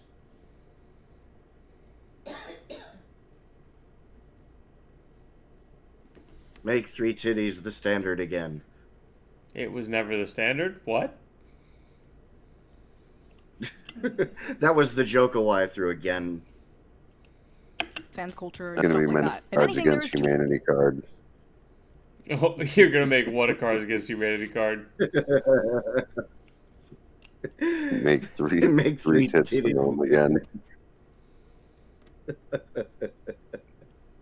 I would say let's play Cards Against Humanity after this video, but I'm not sure we have enough people. Oh yeah, hang on, we have you 2 and Pan. I gotta go to bed soon, actually, because I gotta work. I gotta. I actually have is here. You fucking traitor. I'm sorry. No, you're not. Quit lying. If anything, I need to take some NyQuil and drink another bottle of water. If NyQuil works on you, it's because you're a pussy. If you have moles on your chest, they might be nipples. I like how you just ignored what I said and went to reading that. Too much boobs everywhere. We need to calm down. Well, with it. But I when it saw comes it in to the Sydney's chat, like and then I classical repeated it. bombshell beauty, like I kind of get bad what timing on your part. they're coming from. Sydney Sweeney is a hot white woman who does not mind catering to the male gaze after we had a decade of hearing about how the male gaze is bad and toxic. A decade of hearing about how white people are bad and toxic. A decade of ugly, angry, fat androgyny seeping its way into everything and anything. When people say Sydney Sweeney is anti-woke, I don't even think they mean politically. I think they just mean like Sydney Sweeney is like looking into a time portal back to 1992, a time when addiction wasn't such a big issue. Every woman didn't show her hole online for $5. Hookup apps didn't exist. It's like a bunch of millennials and Zoomers are longing for a time they never experienced. But yes, this is a cultural shift, Yep. but not necessarily a conservative one. Just a return to, like, normalcy, a return to normal, and sounding the alarm about this cultural shift for some time now. And we see a bunch of celebrities embracing, like, looking normal and healthy again. Like, Demi Lovato is a perfect example of this. She was an obese, short hair, walking stereotype, crying about a frozen yogurt place, daring to sell sugar-free frozen yogurt. I walked in, was so triggered that I left without froyo. To now being skinny and healthy and married, and even making a TikTok dancing happily in that same frozen yogurt place. The singer returning to the scene of the crime Wednesday, poking fun at herself on her social. That's part of the reason these people are freaking out and saying, like, fascist aesthetics, because they know the chokehold they have had on culture is losing its grip. Inshallah. Once Sam Smith goes back to being normal, that's when I know the culture is healing. Thankfully, American Eagle did not Pretty bend the much. knee and did not apologize to the Horde. In fact, they doubled down. Sydney Sweeney But has I'm great genes. skeptical Sam Smith can go back to being normal, because what Right. he is now is what he always was, and he was just waiting for it to be safe enough to let it out. And now that he's become accustomed to being himself, or I should say, now that the demon that is all the way up his ass is accustomed to parading around his meat suit, it's not going to give up control willingly.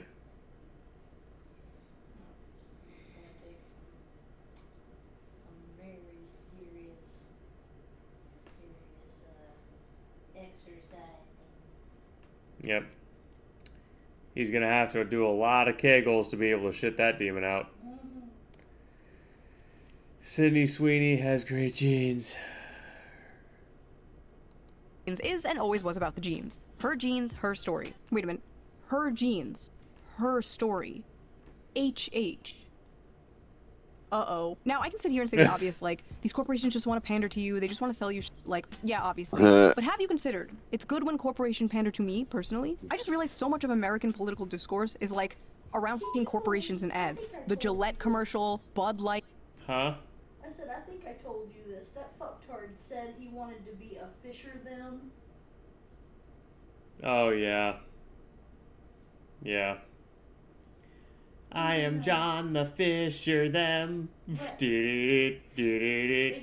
yeah, I was like, what in the fresh linguistic butchery is this? A bundle of sticks, Caitlin. Yeah. It's a bundle of sticks.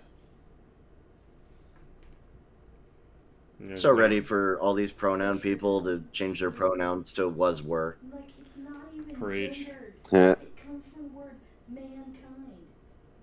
41%. That's all I'll say. Oh my god, you're so hateful. You're literally doing a genocide. No, I'm not, but you are. Right. Projection is a hell of a drug. Projection is a hell of a drug. But I would need projection to stave off the soul-crushing guilt as well if I was guilty of neutering children. Protein world. There are so many examples. Like, it's just crazy how so much of our politics revolves around consuming things. I will buy blue team product. I will buy red team product. Bleak. In conclusion, we are tired Bleak. of ugly. There's hot people in ads again. The white woman is back, baby. Let's go. 500 trillion more to Israel. Nobody can afford a fucking house. World is run by pedophiles. But woke is dead, baby. That's what I'm talking about. Hell yeah. So if you like this video, please subscribe and maybe donate to me on Patreon. Link down below. All Patreon members get the uncensored. She does make every a good single point video there. A day She early. does. So you get to hear all Yep. the fucks and shits uncensored. If you can't or don't want to do that, there's also a little tip jar down below. You can leave a little tip and I will give it a little heart. It helps the channel out and I appreciate it so much. Also, big shout out to Holtzkern again. You guys. I'll give you a little tip. I was about to fucking goddamn it, Wolf. I was about to be like, you guys, we can give Shu the tip. Giggity. Giggity giggity. Giggity goo. Just the tip. Just the tip. Just the tip now, guys. She only said we had permission to give her just the tip.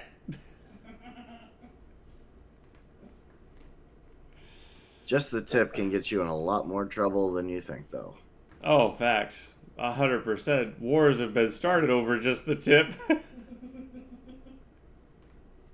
Also true.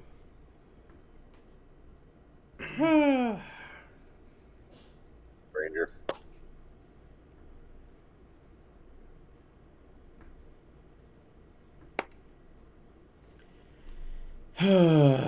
Well, it is midnight, and I have to be up in the morning to attend a digital conference of the utmost importance. You should grade Doesn't Glockwork, and then we should all leave. We should have what now? Raid Glockwork, and then everybody leave. Is he streaming? Yep. Yes, he is. Yep. So what do we say? Okay, I'm down to do that. So what are we saying?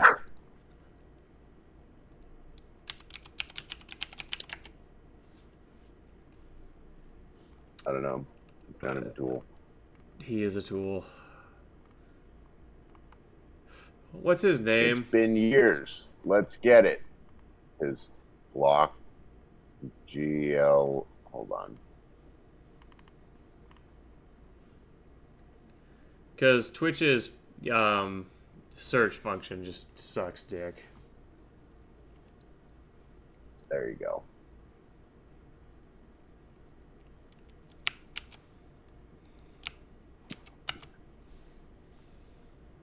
You are not allowed to view. Click He has me blocked. That's hysterical. That is hysterical. Really? Wow. That's so gay.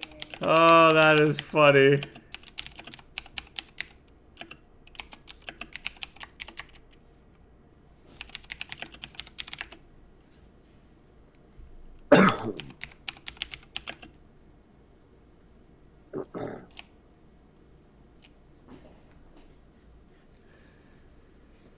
Oh, that is funny.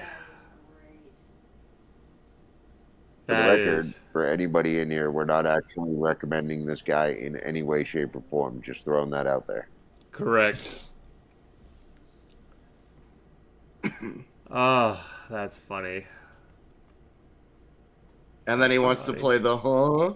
What do you mean? Right. What do you mean? He's like, yeah, bro. Well, I mean, it's possible he blocked me while he was drunk, to be fair. Yeah. Yeah. Hey, what's up, Nachos? True. More than likely. Yep, entirely. Not only within the realm of possibility, but a likely scenario for sure. Alright. Let's raid Jester.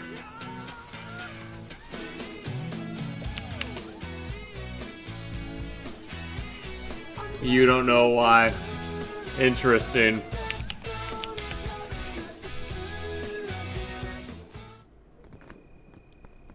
Funny, you can't go in his stream, but he can come in yours.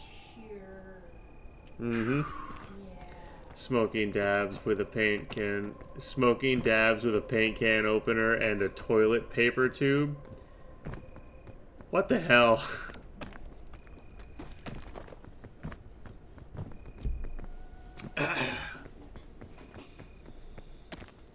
What the fuck? Yes, banned. You can change You're not banned. what banned people are allowed to do in settings.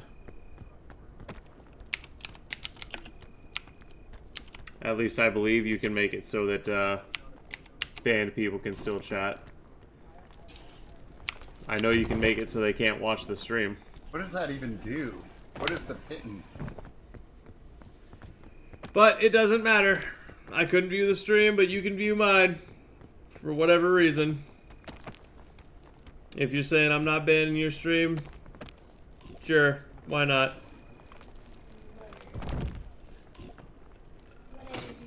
Alright, everyone, we will be on tomorrow Very cool. night. So it'll give you. I will catch you all